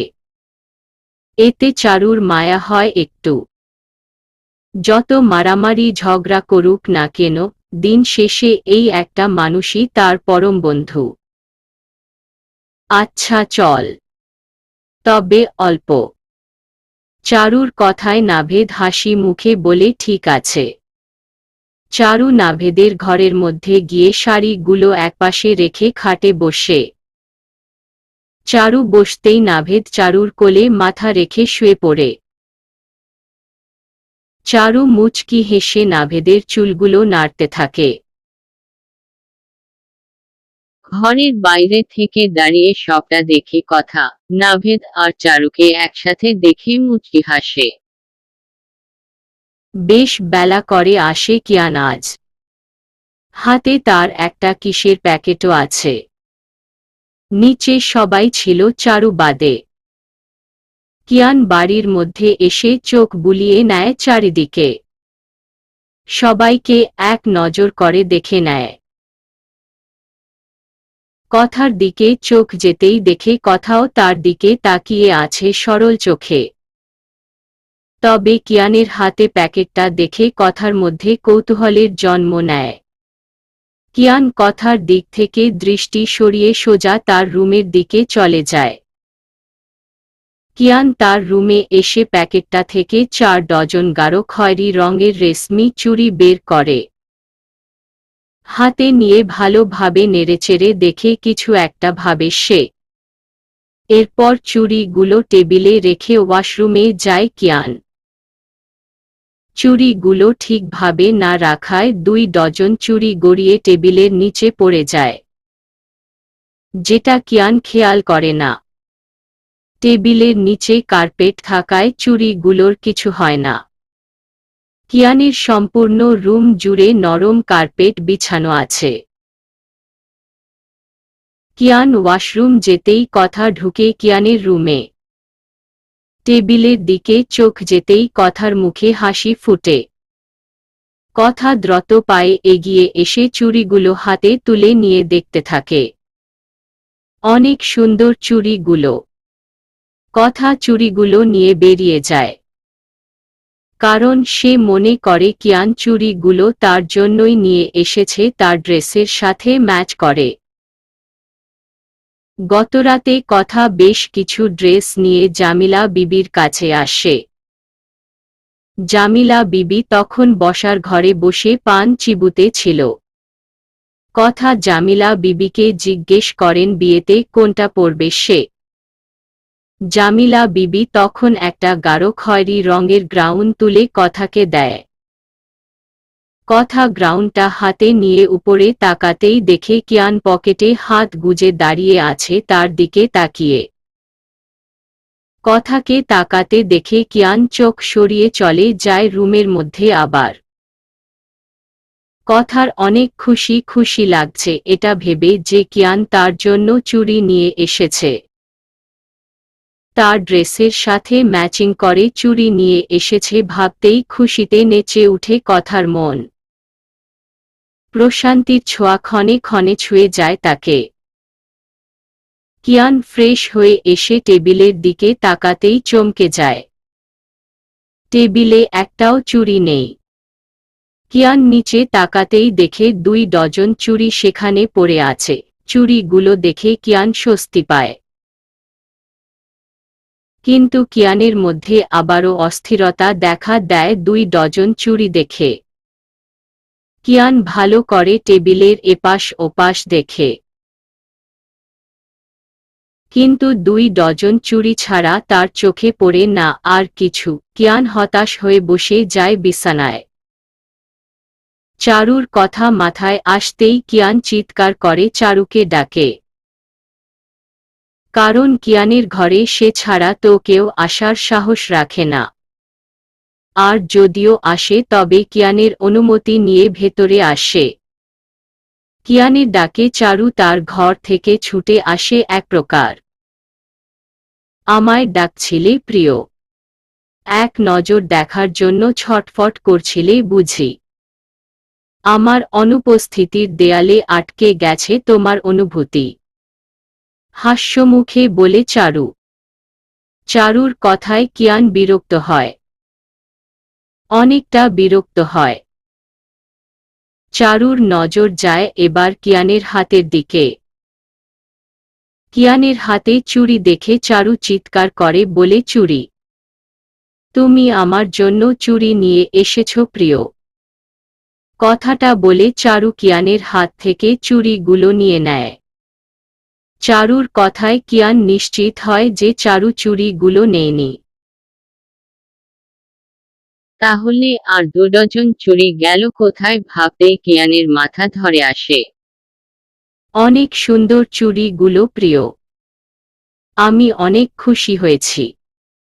আমার শাড়ির সাথে খুব ভালো মানাবে চুড়িগুলো। ধন্যবাদ প্রিয়, অনেক অনেক ধন্যবাদ। কথাটা বলে চারু ছুটে বেরিয়ে আসে কিয়ানের রুম থেকে। কিয়ানকে কিছু বলার সুযোগই দেয় না। কিয়ান হতাশ হয়ে বিছানায় বাড়ি মারে একটা হাত দিয়ে। চারু রুমের মধ্যে এসে চুড়িগুলো হাতে পড়ে দেখে আয়নার সামনে দাঁড়িয়ে। তার মধ্যে যে কি রকম অনুভূতির ঝড় বইছে সেটা একমাত্র চারুই জানে। ঠোঁট থেকে হাসি এক মুহূর্তের জন্য সরে না তার। চারু চুড়িগুলো দেখতে থাকে দুচোখ ভরে। তার প্রিয় তার জন্য চুড়ি নিয়ে এসেছে। চারু তো আপ্লুত হয়ে সে চুড়ি দেখছে। আবার মাঝে মাঝে গুনগুন করে গানের 2-1টা কলিও বলছে। আমারে বাঁধিছে যেজন প্রিয়, তোমারই মায় হয়েছি আবদ্ধ। মন দুয়ারে প্রেমের সমুদ্রর, সুপ্ত হৃদ মাঝারে চিলেকোঠার রোদ্দুর। ইহসান পরিবারের সবাই বিয়ে বাড়িতে যায়। ছানোয়ার ইহসান, সামাদ ইহসান, নাভেদ আর কিয়ান সবাই মিলে কাজ করছে সেখানে। মেহমান আপ্যায়ন, খাবারের দিকটা দেখাশোনা সব কিছু এদের দায়িত্বে দিয়েছে তারা। চারু আর কথা খাদিজার কাছে বসে আছে, এখনো তারা রেডি হয়নি। খাদিজাকে পার্লার থেকে মানুষ এসে সাজাবে, তাই অপেক্ষা করছে চারুরা কখন পার্লার থেকে মানুষ আসবে। ওরা আসলেই চারু আর কথা রেডি হতে যাবে। অপেক্ষার প্রহর শেষ করে তারা হাজির হয়। চারু আর কথা ওদের সব বুঝিয়ে দিয়ে বেরিয়ে আসে ঘর থেকে। এবার তারা একবারে রেডি হয়ে আসবে। পাশাপাশি বাড়ি হওয়ায় সব সময়ই যাওয়া আসা চলছে তাদের। চারু বাইরে আসতেই দেখে নাভেদ বিয়ে বাড়িতে আসা সুন্দরী মেয়েদের দিকে ফ্যালফ্যালে চোখে তাকিয়ে আছে। ওদের সাথে ভাব জমানোরও চেষ্টা করছে। ওর কাণ্ড দেখে চারু মুচকি হাসি দিয়ে নাভেদের কাছে যায়। আর কথা সে সোজা বাড়িতে চলে আসে। কি রে, কি হচ্ছে এইসব? হঠাৎ চারুর কথায় নাভেদ চমকে উঠে, ঘাবড়ানো চোখে তাকায় চারুর দিকে। কোথায় কি হচ্ছে? কিছু না তো। ওইখান থেকে সরে এসে বলে আজ অনেক গরম পড়ছে তাই না রে? উফ, এত গরম বলে নাভেদ কপাল থেকে ঘাম ছাড়ে। আশেপাশে এমন সুন্দরী রমণী ঘোরাফেরা করলে একটু গরম লাগে, কিন্তু কথা সেটা না। কথা হলো তুই এখানে এই মেয়েদের মাঝে কি করছিস? তোর অন্য কোনো কাজ নেই? কণ্ঠে গাম্ভীরতা নিয়ে বলে চারুর। আমি তো মাত্রই আসলাম। চারু শুকনো ঢোক গিলে বলে নাভেদ, দেখি তোর গফের নাম্বারটা আমায় দে। ওকে জানায় যে তার চরিত্রবান থুক্কু চরিত্রহীন বফ কেমন মেয়েদের দিকে তাকিয়ে আছে, বড় বড় চোখ করে। কথাটা বলে চারু ঠোঁট চেপে হাসে। চারুর কথায় নাভেদ এবার আরো ঘামতে শুরু করে। কি উল্টো পাল্টা দোষ দিছিস ভাই? তুই খুব ভালো করে জানিস আমি কত ভালো একটা ছেলে। ভাব নিয়ে বলে নাভেদ। ইসস। আসছে ভালো ছেলে। দেখলাম তো ভালো ছেলের নমুনা। এই চল এখান থেকে। তোকে দিয়ে বিশ্বাস নেই। তুই আমার সাথে বাড়ি যাবি, আবার আমার সাথেই ফিরবি এখানে। মানে কি? তুই যাচ্ছিস রেডি হতে, সেখানে আমি গিয়ে কি করব? অসহায় ফেস করে বলে নাভেদ। পাহারা দিবি। আজ তুই আমার বডিগার্ড। ভাবির বডিগার্ড হলে লাভই আছে বুঝলে, দেবর নাভেদের গাল টেনে বলে চারু। চল তাড়াতাড়ি। কথাটা বলে চারু নাভেদের কান ধরে টেনে নিয়ে যায়। দূর থেকে জামিলা বিবি চারু আর নাভেদের কাণ্ড দেখে মুখ বেঁকিয়ে বলে, পুলাডারে নষ্ট করে দিল ওই মুখপুরি মায়া। আমার কিয়ানের বউ হওয়ার স্বপ্ন দেখে আবার ছোট ভাইয়ের গায়ে পড়ে। অসভ্য, চরিত্রহীন মেয়ে মানুষ। একদম ঠিক বলেছ মা। ওর দেখা দেখি আমার কথাটা না খারাপ হয়ে যায়। এতগুলো মানুষের সামনে কেমন গায়ে গা ঘেঁষে নিয়ে গেল আমাদের নাভেদকে। হ্যাঁ মানলাম তোরা খালাতো ভাই বোন, তাই বলে এমন গায়ে পড়তে হবে? দুশ্চরিত্রা মেয়ে দাঁত খিচিয়ে বলে নাজমা বেগম। ছোট মুখ সামলে কথা বল। ওদের ভাই বোনের মতো পবিত্র সম্পর্কটাকে এমন নোংরা করে দিস না। তুই যার সম্পর্কে কথা বলছিস সে তোর সম্পর্কে মেয়ে হয়। হ্যাঁ মানছি তোর আপন মেয়ে না। তুই কখনো চারুকে সে চোখে দেখিস নাই। কিন্তু সম্পর্কটা কিন্তু তোদের মা মেয়েরই। তাই মেয়েটার নামে এমন অপবাদ দিস না। তোর মুখে শোভা পায় না এইগুলো।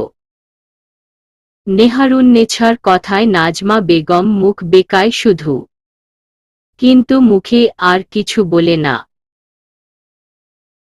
তুমি চুপ থাকো বড় বৌমা। আজ তোমার আশকারা পেয়ে ওই মুখপুরি এত সাহস পেয়েছে। জামিলা বিবির কথার প্রতি উত্তরে নেহারুন্নেছা আর কিছু বলেন না। সরে আসেন সেখান থেকে ব্যথিত হৃদয়ে। আকাশে ঘন কালো মেঘ।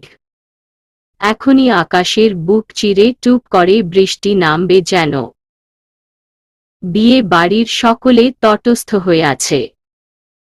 বৃষ্টি নামলে পরিবেশটা বিশ্রী হয়ে যাবে। বরযাত্রী এসেছে একটু আগে। তারা এসে তাড়াহুড়ো বাঁধিয়েছে। কি রে চারু, তোর হলো? বিয়ে তো শেষ হয়ে গেল প্রায়। হুদাই বসাই রাখছিস আমাকে। বিয়ে বাড়ি কত সুন্দরী মেয়ে এসেছে আর আমি কিনা এখানে বসে বসে মাছি মারছি। শেষের কথাটা বিড়বিড় করে বলে নাভেদ। এর মধ্যে চারু বেরিয়ে আসে। একা একা কি বিড়বিড় করছিস শুনি? কথাটা বলতে বলতে বেরিয়ে আসে চারু শাড়ির আঁচল ঠিক করতে করতে। নাভেদ সোফায় বসে ছিল উল্টো দিকে ঘুরে। চারুর কথা শুনে ঘাড় ঘুরিয়ে দেখতেই চমকে দাঁড়িয়ে যায়। হতবিহ্বল মুগ্ধ চোখে তাকায় চারুর দিকে। তোকে তো খুব সুন্দর লাগছে রে চারু। শাড়িটা কিন্তু দারুণ। মুচকি হেসে বলে নাভেদ। নাভেদের কথায় চারু লজ্জা মিশ্রিত হাসি দিয়ে বলে, দেখতে হবে না শাড়িটি কার দেওয়া। আমার প্রিয় এনেছে আমার জন্য ভালোবেসে। ভালো তো হতেই হতো। দৃঢ়তার সাথে বলে চারু। তোর চুড়িগুলোও কিন্তু বেশ মানিয়েছে শাড়ির সাথে। এই চুড়ি কবে কিনেছিস আবার? তুই তো সব চুড়ি দুল আমার থেকে হাতাস সব সময়। এইগুলো তো আমি দেয়নি তোকে। কৌতূহল নিয়ে বলে নাভেদ। এইগুলো আমাকে প্রিয় এনে দিয়েছে শাড়ির সাথে ম্যাচিং করে। সুন্দর না চুড়িগুলো? হাত তুলে দেখিয়ে বলে চারু। মুখ থেকে যেন তার হাসি সরে না প্রিয়র কথা বলতে গেলে। নাভেদ মোহময় দৃষ্টিতে চারুকে পর্যবেক্ষণ করছে। একটা মানুষকে ঘিরে কত স্বপ্ন, কত ভরসা, আর কতটা সুখ অনুভব করতে পারে এটা চারুকে না দেখলে হয়তো বুঝত না। সত্যি কি এইভাবে ভালোবাসা যায়? যেখানে অপর পাশের মানুষটার অনুভূতি কি আদৌ সে জানে না। তারপরও অগাধ বিশ্বাস, পূর্ণতা পাওয়ার সংকল্প। এই চল, দেরি হয়ে যাচ্ছে তো। আকাশে অনেক মেঘ করেছে দেখলাম। ভালোই ভালোই বিয়েটা মিটে গেলে হয়। ব্যস্ততা দেখিয়ে বলে চারু।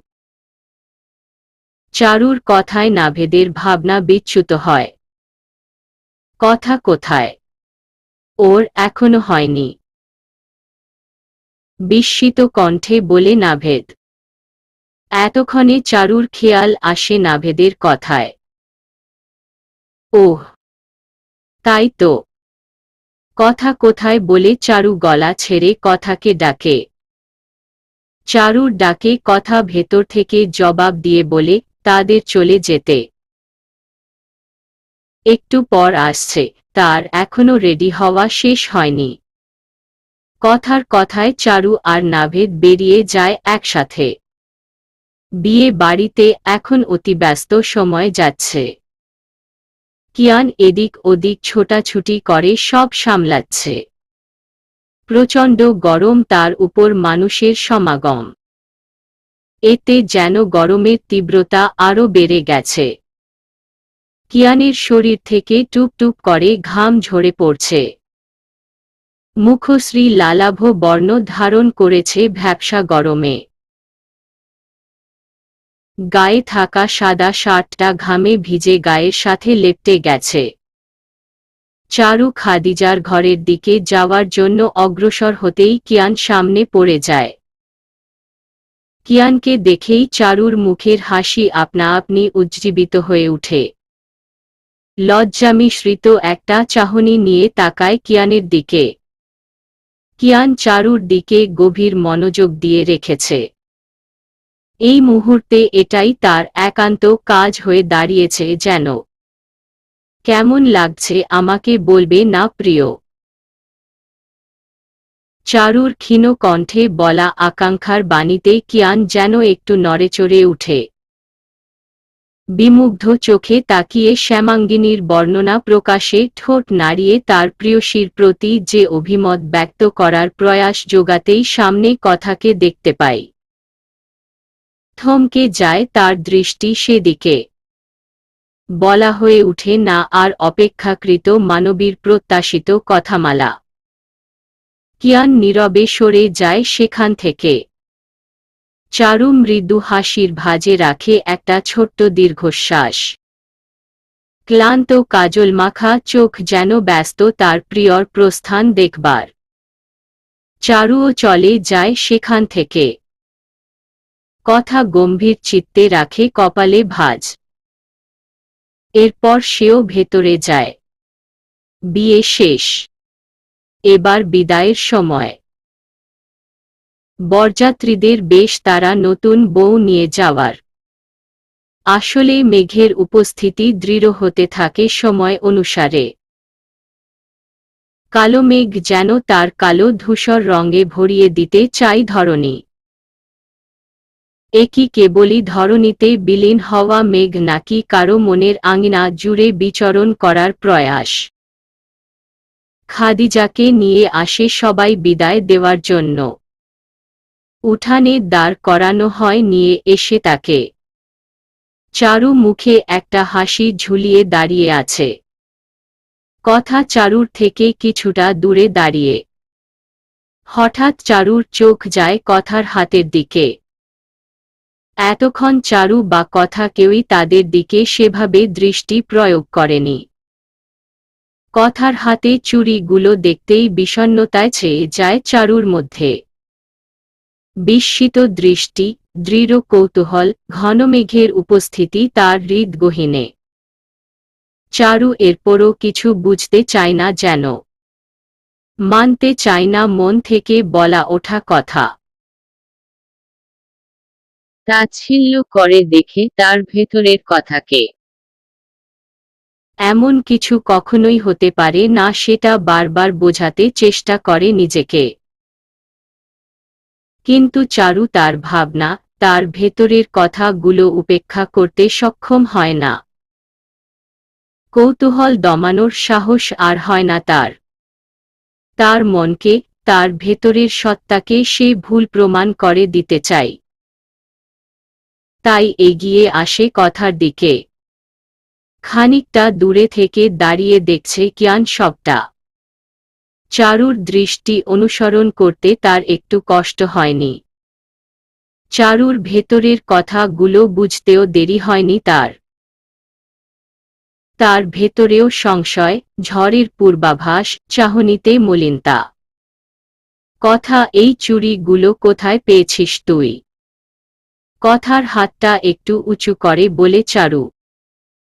চারুর কথায় কথা সন্দিহান চোখে তাকায়। এরপর চারুর হাতে তার নজর যেতেই খানিকটা আঁতকে উঠে কথা। কৌতূহল, সংশয়, বিস্ময় সব কিছু তার ফেসে উপস্থিত। তুমি এই চুড়ি কোথায় পেলে চারু? এইগুলো তো, বাকিটা বলার আগেই থেমে যায় কথা।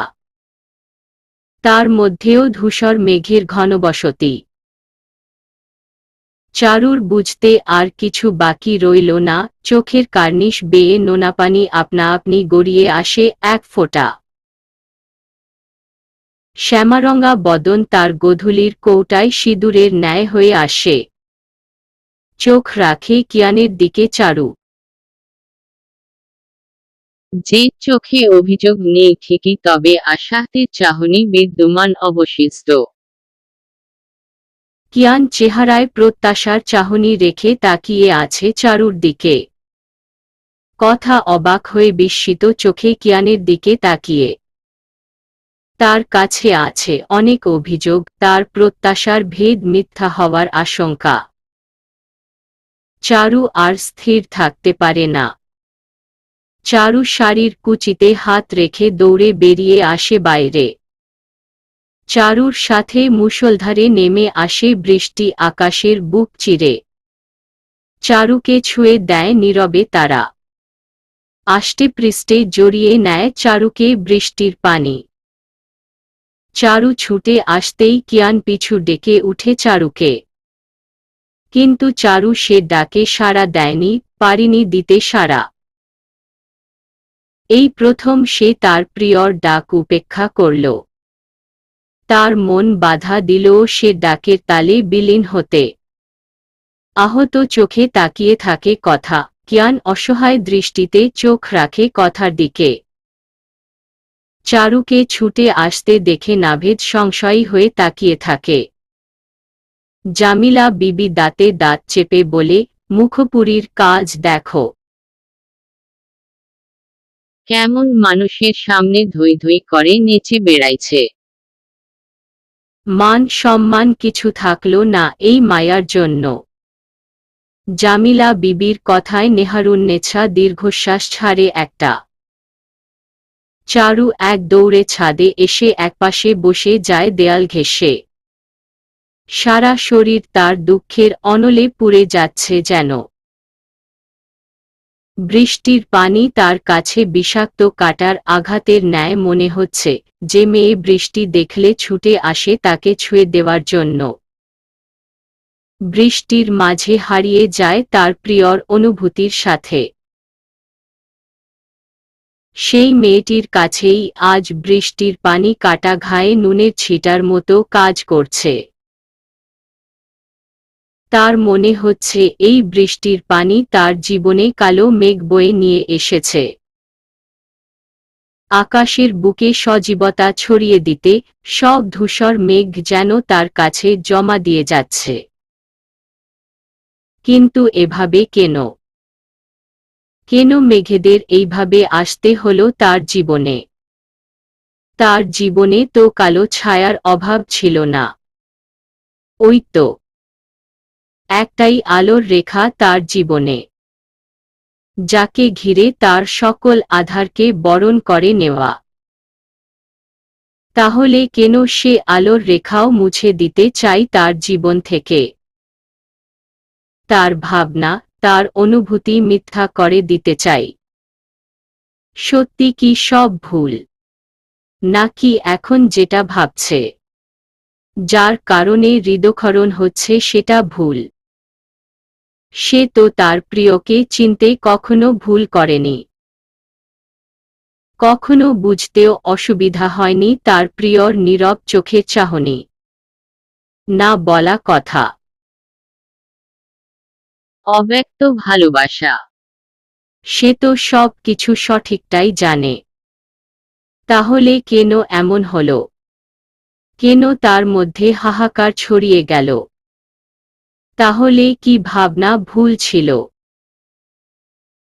সত্যি কি বুঝতে পারিনি তার প্রিয়কে? তার ভালোবাসা কি ঠুনকো প্রমাণ হয়ে গেল এক নিমিষে? কেন এমন করলে প্রিয়? কেন করলে? চিৎকার করে বলে উঠে চারু। চারুর চোখের নোনা পানি আর বৃষ্টি আজ মিলেমিশে একাকার হয়ে যাচ্ছে। প্রকৃতি যেন কোনোভাবেই চায় না এই নোনা পানি কাউকে দেখাতে। কেউ জানুক যে আজ কোনো প্রিয়সীর তার প্রিয়র প্রতি অভিযোগের অশ্রুবারি ঝরছে। তাই তো চারুর মধ্যে বাড়ি বর্ষণ হতেই ধরণী সেটা তার বর্ষণে ঢেকে দিতে চাই। চারু এবার হাত দুটো সামনে ধরে তার। ছলো চোখে চুড়িগুলো দেখতে থাকে। চোখের মধ্যে পানিতে টলমল, যার কারণে চুড়িগুলো ঠিকভাবে দেখতেও পারছে না চারু। ঘোলাটে লাগছে সব কিছু। আমি এমন প্রণয় চাই না প্রিয়, যে প্রণে নেই কোনো অধিকারবোধ, নেই কিছু একান্ত পাওয়ার কামনা, যেখানে দায়িত্ব দিয়ে সব শেষ। যে প্রণে থাকে ভাগ করে নেওয়ার সুখ, সে প্রয়ণ আমি চাই না। চাই না কথাটা বলে চারু দুই হাত দিয়ে দেয়ালে আঘাত করতে থাকে। সে আঘাতে তার প্রিয়র দেওয়া চুড়ি ভেঙে চূর্ণবিচূর্ণ হয়ে নিচে পড়তে থাকে। চারুর হাত কেটেও রক্ত পড়তে থাকে। এবার চারু উন্মাদের মতো দেয়ালে আঘাত করতে থাকে। এই বিষে ভরা বস্তুটি নিঃশেষ না হওয়া পর্যন্ত যেন নিস্তার নেই। দ্রুত দুটি হাত এসে থামিয়ে দেয় চারুর হাত। মুঠো বন্দি করে রাখে হাতের কবজিগুলো। চারু আহত চোখে তাকায় সে মানুষটার দিকে। ভালোবেসে একে দেওয়া কাজল যেন লেপ্টে একাকার হয়ে গেছে চোখের নিচ দিয়ে। অসহায়ত্ব, মলিনতা, ক্লান্ত চাহনি সব একসাথে ঘিরে রেখেছে তাকে। ভেতরে রক্তক্ষরণ, বুকের মধ্যে অক্লান্ত জলোচ্ছ্বাসের ঢেউ। সব কিছু একসাথে মিলে ক্ষত বিক্ষত করে দিচ্ছে চারুর মন, দেহ, আশা, আকাঙ্ক্ষা, অনুভূতি। চারু অশ্রুমাখা চোখে সামনে তাকাতেই কিয়ানকে দেখতে পায়। কিয়ানকে দেখে তার বুকের মাঝের ক্ষতগুলো আরো দ্বিগুণ হয়ে উঠতে থাকে যেন। নির্বাক, অসহায় চাহনি কিয়ানের। কিন্তু চারুর চাহনি আছে প্রশ্ন, অজস্র প্রশ্ন তার লেপ্টে যাওয়া ক্লান্ত কাজলময় আঁখি জুড়ে। এইসব কি করছিস চারু? কেন পাগলামি করছিস এইভাবে? বিস্মিত কণ্ঠে বলে কিয়ান। চারুর হাত এখনো কিয়ানের মুঠোবন্দি। চারু হাসি দেয় একটা, যেটা ছিল তাচ্ছিল্যের হাসি। মলিন মুখ, লাল টকটকে চোখ। একে তো কান্না করছে, তার উপর বৃষ্টিতে ভিজছে। চারু তার চোখ রাখে কিয়ানের চোখে। কিয়ান ব্যথিত নয়নে তাকিয়ে থাকে চারুর দিকে। কেন এমন হলো প্রিয়? কেন করলে এমন? কেন ক্ষণিকের সুখ দিল আমায়? আমার অনুভূতিকে কেন ঠুনকো প্রমাণ করে দিল প্রিয়? কেন এত লুকোচুরি? কেন প্রণয়ের সমতা, যেটা একান্ত আমার হওয়া কথা, সেখানে কেন কোলাহলময় প্রিয়? উত্তর দাও আমায়। কেন দুর্বল করে দিল আমার অনুভূতিগুলোকে, আমার ভরসার সত্তাকে? কিয়ান হাত ছেড়ে দেয় চারুর। এতে চারু তার হাতের দিকে তাকায় একবার, সেখানে কিয়ান ধরে ছিল। এরপর অবাক চোখে কিয়ানের দিকে তাকিয়ে থাকে। কিয়ান চারুর দিকে অভিমানের দৃষ্টি রাখে। চাহনিতে তার দৃঢ়তা, গম্ভীরতা, বিষাদের ছাপ। যে অনুভূতিতে আস্থা নেই, দুর্বল হয়ে আঘাত করে। সে অনুভূতি বিলীন হয়ে যাওয়ায় ভালো। মুছে যাক সে অনুভূতি, অবিশ্বাসের অনলে পুড়ে ছাই হয়ে বাতাসে মিশে যাক। কথাটা বলে কিয়ান দ্রুত পায়ে চলে যায়। ছাদের দরজার কাছে আসতেই কথাকে দাঁড়িয়ে থাকতে দেখতে পাই সেখানে। আহত দৃষ্টি কথার। অভিযোগের ডাক, পিয়ন যেন তার উঠানে আনাগোনা করছে। কিয়ান কথার চোখে একবার দৃষ্টিপাত করে চলে যায়। কথা দেয়াল ঘেঁষে দাঁড়িয়ে দীর্ঘশ্বাস ছাড়ে, সাথে বেরিয়ে আসে এক ফোঁটা নোনা জল গাল বেয়ে। এরপর নিজের দুই হাত উঁচিয়ে চুড়িগুলো দেখে মুচকি হেসে গালের সাথে হাত রাখে অতি আদরে। কিয়ান যেতেই চারু ছটফট করতে থাকে। কিয়ানের বলা কথাগুলো বিধ্বস্ত করে দেয় তাকে। দুই হাতে চুল টেনে ধরে, হাঁটুতে কপাল ঠেকায়। সামনে পড়ে থাকা চূর্ণবিচূর্ণ হওয়া চুড়িগুলো সাদরে তুলে নেয় হাতে। শাড়ির আঁচলে সেগুলো খুবই যত্ন করে রেখে বুকের সাথে জড়িয়ে নেয়। এরপর বেরিয়ে আসে আর্তনাদ। মেঘের গর্জন আর চারুর চিৎকার করে কান্না মিলেমিশে গগনবিদারী শব্দ তুলেছে যেন, যেটা প্রকৃতিকে কাঁপিয়ে তুলছে ক্ষণে ক্ষণে। ছুটে আসে নেহারুন্নেছা। আগলে নেয় চারুকে তার বক্ষজুড়ে। আশ্রয় পেয়ে চারু ক্লান্ত মাখা দেহখানা এলিয়ে দেয় সেখানে। চোখ জ্বালা করছে তার। মাথা ধরে আসছে। চোখ যেন নিজ থেকে বন্ধ হতে চাই। হাত পা শিথিল হয়ে আসছে। নেহারুন্নেছা বিলাপ করেন চারুকে ধরে। আমি হেরে গেছি খালামণি, আমার অনুভূতি, আমার ভালোবাসার উপর আমি আস্থা রাখতে পারিনি। ঠুনকো করে দিয়েছি সব কিছু। এতদিনের যত্ন করে রাখা আবেগ, প্রেম আমি এক নিমিষে শেষ করে দিলাম কি করে খালামণি। কেন ভরসা রাখতে পারলাম না? আমি হেরে গেছি খালামণি গো, আমি হেরে গেছি। নেহারুন্নেছাকে শক্ত করে জড়িয়ে ধরে এইসব প্রলাপ করতে থাকেন চারু। বিদীর্ণ হৃদয় নিয়ে নেতিয়ে পড়ে সে। নেহারুন্নেছা কেঁদে যাচ্ছেন শুধু। কিছু বলার মতো ভাষা তার নেই। নাভেদ দূর থেকে দেখে ফিরে যায়। সে আসার আগেই তার মা এসে চারুকে আগলে নেয়। নাভেদের মধ্যেও কষ্টের পাহাড় জমা হয়। চারুকে কষ্ট পেতে দেখলে ভালো লাগে না তার।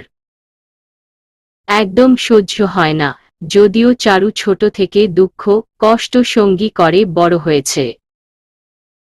দুঃখ বিলাসী হয়ে জীবন পার করছে। হাসি মুখে আপন করে নিয়েছে সব। তারপরও মাঝে মাঝে কিছু কষ্ট ভীষণ যন্ত্রণাদায়ক হয়ে দাঁড়ায়। ঘড়ির কাঁটা রাত 11টার ঘরে বিচরণ করে। সবাই যে যার মতো শোয়ার প্রস্তুতি নিচ্ছে। বিয়ে বাড়িতে খাবার আয়োজন থাকায় ইহসান বাড়িতে আজ রান্নার ব্যবস্থা হয়নি। চারু, কথা, কিয়ান, নাভেদ আর নেহারুন্নেছা বাদে সবাই খেয়ে আসে। এই মানুষগুলোর পেট ভরে আছে কারো বিদর্ণ হৃদয়ের হাহাকার দেখে, আবার কারো আশাভঙ্গনে। চারু তার ঘরে মেঝেতে বসে আছে এলোমেলো হয়ে। নেহারুন্নেছা চারুকে নিয়ে এসে পোশাক বদলে দিয়ে চলে যায়। চারুর মাথা ঝিম ধরে আছে। তাকিয়ে থাকতে যেন কষ্ট হচ্ছে। জ্বালা করছে চোখে। দীর্ঘ সময় ভেজার ফলে এমন হচ্ছে। চারু উঠে ধীর পায়ে তার বেহালার কাছে এগিয়ে যায়। বেহালাটা হাতে নিতেই বেরিয়ে আসে একটা তপ্ত দীর্ঘশ্বাস। চারু বেহালাটা নিয়ে আবার মেঝেতে বসে যায়। সারা শরীর ব্যথায় কাতর হয়ে আছে। বিদগ্ধ হিয়া প্রতিনিয়ত জলে পুড়ে খাক হয়ে যাচ্ছে। তুমি আমার এমনই একজন, যারে এক জনমে ভালোবেসে ভরবে না এই মন। এই গানের সুরগুলো খুবই সুনিপুণভাবে তোলে চারু। এই গানের প্রতিটি কথা যেন চারুর হৃদয়ের কথা, মনের আবেগ তার প্রিয়র প্রতি। অনুভূতি তার। কিয়ান তার ঘরে বারান্দায় দাঁড়িয়ে ছিল বাইরে তাকিয়ে। চারুর বেহালার সুর কর্ণপাত হতেই চোখ বন্ধ করে নেয় সে। সুরে বলা প্রতিটি কথা যেন হৃদয়ে সজোরে আঘাত হানে তার। কথা তার ঘরে জানালার গ্রিলের সাথে মাথা ঠেকিয়ে দূর আকাশে জ্বলজ্বল করতে থাকা চাঁদ দেখছে। চাঁদ দেখছে বললে ভুল হবে। দৃষ্টি তার চাঁদে আছে ঠিকই, তবে মন সে তো আছে অন্য কোথাও পড়ে তার খেয়াল খুশি মতো। চারুর বেহালার সুর তার কানে যেতেই একটু নড়েচড়ে উঠে কথা। নেহারুন্নেছা পাশ ফিরে শুয়ে আছে ছানোয়ার ইহসানের। চারুর বেহালার সুর তার বুকে আজ বিষের কাঁটার মতো বিঁধছে গিয়ে। ছানোয়ার ইহসান চারুর বেহালার সুর শুনে শোয়া থেকে উঠে বসে একটা বালিশ পিঠে হেলিয়ে বসে। সামাদ ইহসান চোখ বন্ধ করে সুরের মুগ্ধতায় বিমুগ্ধ হয়ে উঠে। নাজমা বেগম বিরক্ত নিয়ে কানে আঙ্গুল দিয়ে পাশ ফিরে শুয়ে থাকে।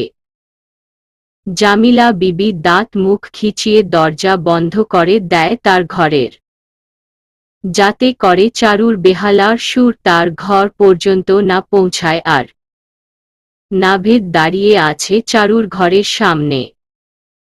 চারু দুচোখ বন্ধ করে আপন মনে সুর তুলছে তার মনের সকল মাধুর্য মিশিয়ে। তার প্রিয়র প্রতি সব অনুভূতি যেন সেখানেই ঢেলে দিচ্ছে। চারুর চোখের কোণ বেয়ে নোনা পানি আপনা আপনি ঝরে পড়ছে। নাভেদ আর দাঁড়িয়ে থাকতে পারে না সেখানে। চারুর এমন অবস্থা আর এই সুর শোনার মতো ক্ষমতা তার নেই এখন। নাভেদ বড় বড় ধাপে তার ভাই কিয়ানের রুমে আসে। কিয়ানের রুমের সামনে গিয়ে নক করলে কিয়ানের মনোসংযোগ নষ্ট হয়। বিরক্ত নিয়ে এগিয়ে এসে দরজা খুলে নাভেদকে দেখে ভ্রু কুঁচকে আসে তার। তুই এখানে? কৌতূহল নিয়ে বলে কিয়ান। নাভেদ কিয়ানের কথার জবাব না দিয়ে পাশ কাটিয়ে ঘরের মধ্যে ঢুকে যায়। কিয়ান এতে বিস্মিত হয় একটু। কেন এমন করলি ভাইয়া? কেন ওই মেয়েটাকে কষ্ট দিচ্ছিস? তুই খুব ভালো করে জানিস ওই একটা মানুষ যার কাছে তোর জল্পনা কল্পনা সব থেকে বেশি গুরুত্বপূর্ণ। তোকে ঘিরে তার ভালো থাকা, ভালো লাগা, ছোট ছোট স্বপ্নগুলোকে দিনের পর দিন আগলে রেখে মেয়েটা ভালো থাকে। তোকে নিয়ে নতুন করে বাঁচার স্বপ্ন দেখে নতুন দিনের সূচনা করে। সেখানে তুই ওর স্বপ্ন ভঙ্গের কারণ হয়ে দাঁড়াস না ভাইয়া। এইভাবে শেষ করে দিস না ওর অনুভূতিগুলোকে। তোর প্রতি ভালোবাসাকে ধ্বংস করে দিস না।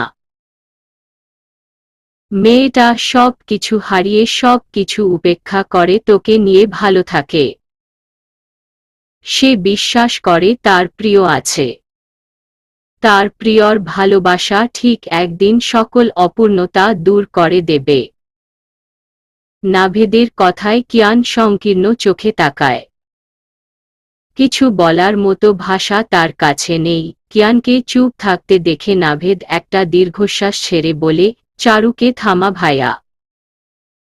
ওর বেহালার সুর তুই ছাড়া কখনো থামবে না। আগে কখনো থামেনি আর না আজ থামবে। চারুকে দেখে অনেক দুর্বল মনে হচ্ছিল। ওর ঘুমের দরকার। ভেতর থেকে মেয়েটাকে ভেঙেচুরে শেষ করে দিয়েছিস তুই আজ। নাভেদের কথা শেষ হতেই লক্ষ্য করে যে চারুর বেহালা থেমে গেছে। নাভেদ অবিশ্বাস্য চোখে কিয়ানের দিকে তাকায়। কিয়ানও অতি বিস্ময়কর হয়ে নাভেদের দিকে দৃষ্টি রাখে। এমনটা কখনো হতে পারে না। চারুর বেহালার সুর এমনি এমনি কখনো থামতে পারে না। এটা শুধুমাত্র তোর উপস্থিতিতেই সম্ভব। নাভেদ ছুটে বেরিয়ে যায় কথাগুলো বলতে বলতে। কিয়ানো হতবিহ্বল হয়ে যায় কিন্তু রুম থেকে বের হয় না সে। দরজা আটকে তার ডায়েরি নিয়ে বসে। যেটা একমাত্র তারই অধিকার দেখার। চারুও জানে না তার এই ডায়েরির কথা। যদি জানত তাহলে এতদিনে পড়ে নিত ঠিক খুঁজে। কিয়ানের মনের লুকায়িত কথা, না বলা কথা সব এই ডায়েরিতে জমা রাখে সে। কিয়ান অনেক কষ্টে এই ডায়েরিটা সংরক্ষিত করতে পেরেছে চারুর থেকে। চারুর দৃষ্টির আড়ালে রাখতে পেরেছে। চারুর তো কিয়ানের সব দিকে লক্ষ্য থাকে। নাভেদ চারুর ঘরের সামনে আসতেই থমকে যায়। চারুকে মেঝেতে পড়ে থাকতে দেখে চারু বলে চিৎকার করে উঠে ছুটে যায় চারুর কাছে। চারুর নিস্তেজ দেহটা পড়ে আছে সেখানে। বিধাতা যেন আজ নিজ থেকে চারুর বেহালার সুর থামিয়ে দিয়েছে চারুকে অচেতন করে। আজ যে কিয়ান আসবে না চারুর বেহালার সুর বন্ধ করতে এটা তো তিনি জানেন। তাই তিনি নিজেই সে সুর বন্ধের ব্যবস্থা করেন। বেহালাটা চারুর পাশেই পড়ে আছে। নাভেদ চারুর গায়ে হাত দিতেই চমকে উঠে। সারা শরীর জ্বরে পুড়ে যাচ্ছে যেন। নাভেদ চারুকে তুলে খাটে রাখতেই নেহারুন্নেছা ছুটে আসে। নাভেদের চিৎকার শুনেই বেরিয়ে আসেন তিনি। পেছনে ছানোয়ার ইহসান আর সামাদ ইহসান। মেয়ের এমন অবস্থা দেখে আতঙ্কিত হয়ে যান তিনি। চারুর কাছে গিয়ে গালে আলতো করে হাত ছুঁয়ে ডাকতে থাকে। নাভেদ বাথরুম থেকে পানি নিয়ে আসে বালতি ভরে। চারুর মাথায় পানি দেওয়ার ব্যবস্থা করে। নেহারুন্নেছা কান্না করছেন আর চারুর মাথায় পানি ঢালছে। চারুর বাবা আর নাভেদের বাবা একটু দূরে দাঁড়িয়ে আছে বিষণ্ণ মনে। হঠাৎ করে চারুর এত জ্বর আসার কারণ তারা বুঝতে পারছে না, কিন্তু নাভেদ আর নেহারুন্নেছা তো জানেন কেন চারুর এমন পরিণতি। দিনের আলোর সাথে চারুও যেন চোখ খুলে। সারা রাত অচেতনভাবে পড়েছিল সে। নেহারুন্নেছা আর নাভেদ মিলে চারুকে সেবা করেছে সারা রাত। নেহারুন্নেছা সামাদ ইহসান আর ছানোয়ার ইহসানকে বুঝিয়ে ঘরে পাঠিয়ে দেন। নাভেদকেও বলেছিল যেতে, কিন্তু সে যায়নি। চারুকে এইভাবে রেখে সে ঘরে স্থির থাকতে পারবে না, তাই চারুর কাছেই রয়ে যায়। চারুকে তাকাতে দেখে নেহারুন্নেছার মুখে হাসি ফুটে। নাভেদ স্বস্তি পায়। এখন কেমন লাগছে চারু মা? কেমন আছিস তুই? অতি ব্যস্ত কণ্ঠে বলে নেহারুন্নেছা। মা, ওকে একটু স্পেস দাও। আগে সবটা বুঝে উঠতে দাও ওকে, তারপর না বলবে। নাভেদের কথায় নেহারুন্নেছা অসহায় চোখে তাকায়। চারু ফ্যালফ্যালে চোখে তাকিয়ে থাকে নাভেদ আর তার খালামণির দিকে। এইভাবে কি দেখছিস? সারা রাতের ঘুম তো মাটি করে দিয়েছিস আমাদের, আবার তাকানো হচ্ছে। তোরা এত সকালে আমার ঘরে? কি হয়েছে আমার? চারুর কথায় নাভেদ মৃদু রাগ দেখিয়ে বলে, নিজের প্রতি খেয়াল আছে তোর, যে কি হয়েছে সেটা বুঝতে পারবি। কি দরকার ছিল কাল ওইভাবে ভেজার? এখন জ্বর বাঁধিয়ে পড়ে থাক। চারু এতক্ষণে বুঝতে পারে ব্যাপারটা। অপরাধী মুখ করে তাকিয়ে থাকে খালামণির দিকে। আমি কতটা ভয় পেয়ে গিয়েছিলাম জানিস? জ্বরে গা পুড়ে যাচ্ছিল তোর। রাত থেকে কিছু খাওয়া নেই, যা তো হাত মুখে পানি দিয়ে আয়, আমি খাবার নিয়ে আসছি। খেয়ে ওষুধ খাবে। এরপর সারাদিন বিশ্রাম করবে। কোনো কথা আমি শুনব না আজ। একদম বেরুনো চলবে না ঘর থেকে, বলে রাখছি, শাসনের সুরে বলেন তিনি। নেহারুন্নেছার কথায় চারু মুখটা বাংলার পাঁচের ন্যায় করে রাখে। দেখো মা কেমন ফেস করছে।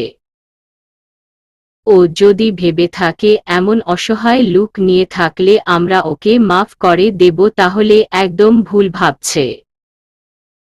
কোনো ছাড় নেই। আমি এখন ঘরে যাই, চোখগুলো কেমন টনটন করছে। ঘুমানো দরকার আমার। এরপর নাভেদ চারুর কপালে হাত রেখে নিশ্চিত হয় জ্বর আছে নাকি। আপাতত চারুর জ্বর নেই। এতে নাভেদ শান্তি পায়। কিন্তু চারুর মন তো পড়ে আছে আরেক জায়গায়। বারবার দরজার দিকে চোখ রাখছে কাঙ্ক্ষিত বস্তুর দেখা পেতে, কিন্তু তার চাহনি বারবারই হতাশ হয়ে ফিরে আসছে। চারুর মনটা আবার বিষণ্ণতায় ভরে যায়। চোখ ভরে আসে শ্রাবণের মেঘে জমিয়ে। নেহারুন্নেছা ঘর থেকে বেরিয়ে যায় চারুর জন্য খাবার নিয়ে আসতে। বাড়ির সবার জন্য আবার নাস্তা তৈরি করতে হবে। চারুর শরীর খারাপ বলে তো আর কেউ অনাহারে থাকবে না, উল্টো আরো দোষগুণ খুঁজতে বসবে সকলে মিলে। চারু বিধ্বস্ত মন নিয়ে উঠে দাঁড়ায়। মাথাটা ভার হয়ে আছে তার। শরীর অনেক দুর্বল লাগছে। চারু নিজের পরিণতি দেখে নিজেই ধিক্কার জানায়। কিন্তু পরোক্ষে চারুর তাচ্ছিল্যের হাসিটা প্রশান্তির হাসিতে পরিণত হয়। ঠোঁটের কোণে প্রাপ্তির হাসি আপনা আপনি লেগে থাকে। চারু ঘাড় ঘুরাতেই একটা ছায়া নজরে আসে। চারুকে তাকাতে দেখে আবার সরেও যায় ছায়াটা। কিন্তু ততক্ষণে দৃষ্টিপাত হয়ে গেছে চারুর। চারুর চোখকে ফাঁকি দেওয়া কি আর কার কর্ম? কখনো সম্ভব না তার জন্য। তার উপস্থিতি তো মন থেকে জানান দেয়, ভেতর থেকে নাড়িয়ে দেয় তাকে। দুদিন পর চারু এখন সম্পূর্ণ সুস্থ। আবার সে আগের চারুতে ফিরে গেছে। সময় করে তার প্রিয়র খেয়াল রাখা, আবদার করা সব কিছু আবার আগের ন্যায় হয়ে দাঁড়ায়। তার অনুভূতি আর দৃঢ়তা কখনো ঠুনকো হতে পারে না, চারু সেটা কখনোই হতে দেবে না। দুদিন তোকে ছাড়া একদম ভালো লাগেনি আমাদের। শুনলাম তোর নাকি জ্বর এসেছিল। নিজের খেয়াল তো রাখিস না কখনো। অন্তত তোর প্রিয়র কথা ভেবে নিজেকে দেখ। কেয়ার কথায় চারু খিলখিলিয়ে হেসে উঠে বরাবরের মতো। চারুর হাসিতে কেয়ার বিরক্ত আসে আজ। কেয়া রেগে বলে, দেখ চারু, একদম হাসি দিয়ে সব উড়িয়ে দেওয়ার চেষ্টা করবি না। কেন এমন পাগলামি করিস বলতে পারিস? কে তোর পাগলামির দাম দেয়? কার এত দায় তোর অনুভূতি দেখার? আর বলিস না দোস্ত, আমি আমার খেয়াল রাখব খুশি। এবার হাস একটু বেবি ফেস করে বলে চারু। চারুর কথায় কেয়া মুখটা আরো গম্ভীর করে রাখে। চারু হতাশ হয়ে হতাশার নিঃশ্বাস ত্যাগ করে। এরপর মুচকি হেসে বেহালাটা হাতে নেয়। সে জানে তার প্রাণ প্রিয় সখীর অভিমান কি করে চূর্ণ করতে হয়। বোনকে নিয়ে ভার্সিটি আসে মাহিন। এতদিন দেশের বাইরে ছিল সেসহ তার পুরো পরিবার। এই কদিন আগেই দেশে ফিরেছে। মাহিনের বোন মায়া এবার অনার্স প্রথম বর্ষে ভর্তি হবে। বিদেশ থেকে 12 ক্লাস পর্যন্ত পড়ে এসেছে সে। মাহিন নামকরা একজন গায়কও বটে। দেশে বিদেশে তার বেশ নামডাক হয়েছে অল্প সময়ে। মাহিন সব সময় সাধারণভাবে চলতে পছন্দ করে। তার মধুর কণ্ঠ হাজারো তরুণ তরুণীকে উজ্জীবিত করে রেখেছে। যেমন দেখতে তেমন তার গানের কণ্ঠ। সব কিছু দিয়ে বিধাতা যেন তাকে পরিপূর্ণ করে রেখেছে। মাহিন ভার্সিটি পা রাখতেই থমকে যায় বেহালার সুরে। তার অনুভূতিরা নিশ্চল হয়ে পড়ে। এমন মণিমুগ্ধকর বেহালার সুর এর আগে কখনো শুনেছে বলে তার মস্তিষ্ক জানান দেয় না। আহ কি সুর! শুনলেই যেন প্রশান্তির ছোঁয়া এসে শরীরের প্রতিটি স্তরে স্তরে ছুঁয়ে দিয়ে যায়। মাও বেহালার সুরে আটকে গেছে যেন। এদিক ওদিক তাকিয়ে সে মানুষটাকে খুঁজতে থাকে, যার হাতে এমন জাদু আছে তাকে দেখার আগ্রহ বাড়তে থাকে। মায়া অবাক হয় এটা ভেবে যে যেখানে মাহিন চৌধুরীকে দেখার জন্য ভিড় জমায় মানুষজন, আজ একজনও নেই তার ভাইয়ের সাথে দেখা করার জন্য। এই ভার্সিটিতে এসে এমন পরিস্থিতি একদমই আশা করেনি সে। মায়া ভেবেছিল তার ভাইকে নিয়ে হয়তো সবাই হৈহুল্লোড় জমিয়ে দেবে, কিন্তু এর আশানুরূপ কোনো কিছুই হয় না। তাহলে কি সবাই ওই বেহালার সুরে হারিয়ে গেছে? হতেই পারে। যে সুরে বিলীন হয়ে যাওয়ার মতো শক্তি রাখে, সেখানে যে সবাই সুরের সাগরে নিমজ্জিত হবে স্বাভাবিক। মাহিন ধীর পায়ে এগিয়ে যায় সে সুর অনুসরণ করে। কে এই সুরের মালিক তাকে তো দেখতেই হবে তার। কার হাতে এমন মধুময় সুর তোলার শক্তি আছে তাকে যদি না দেখতে পায় তাহলে যেন তার জীবন বৃথা হয়ে যাবে। চলবে।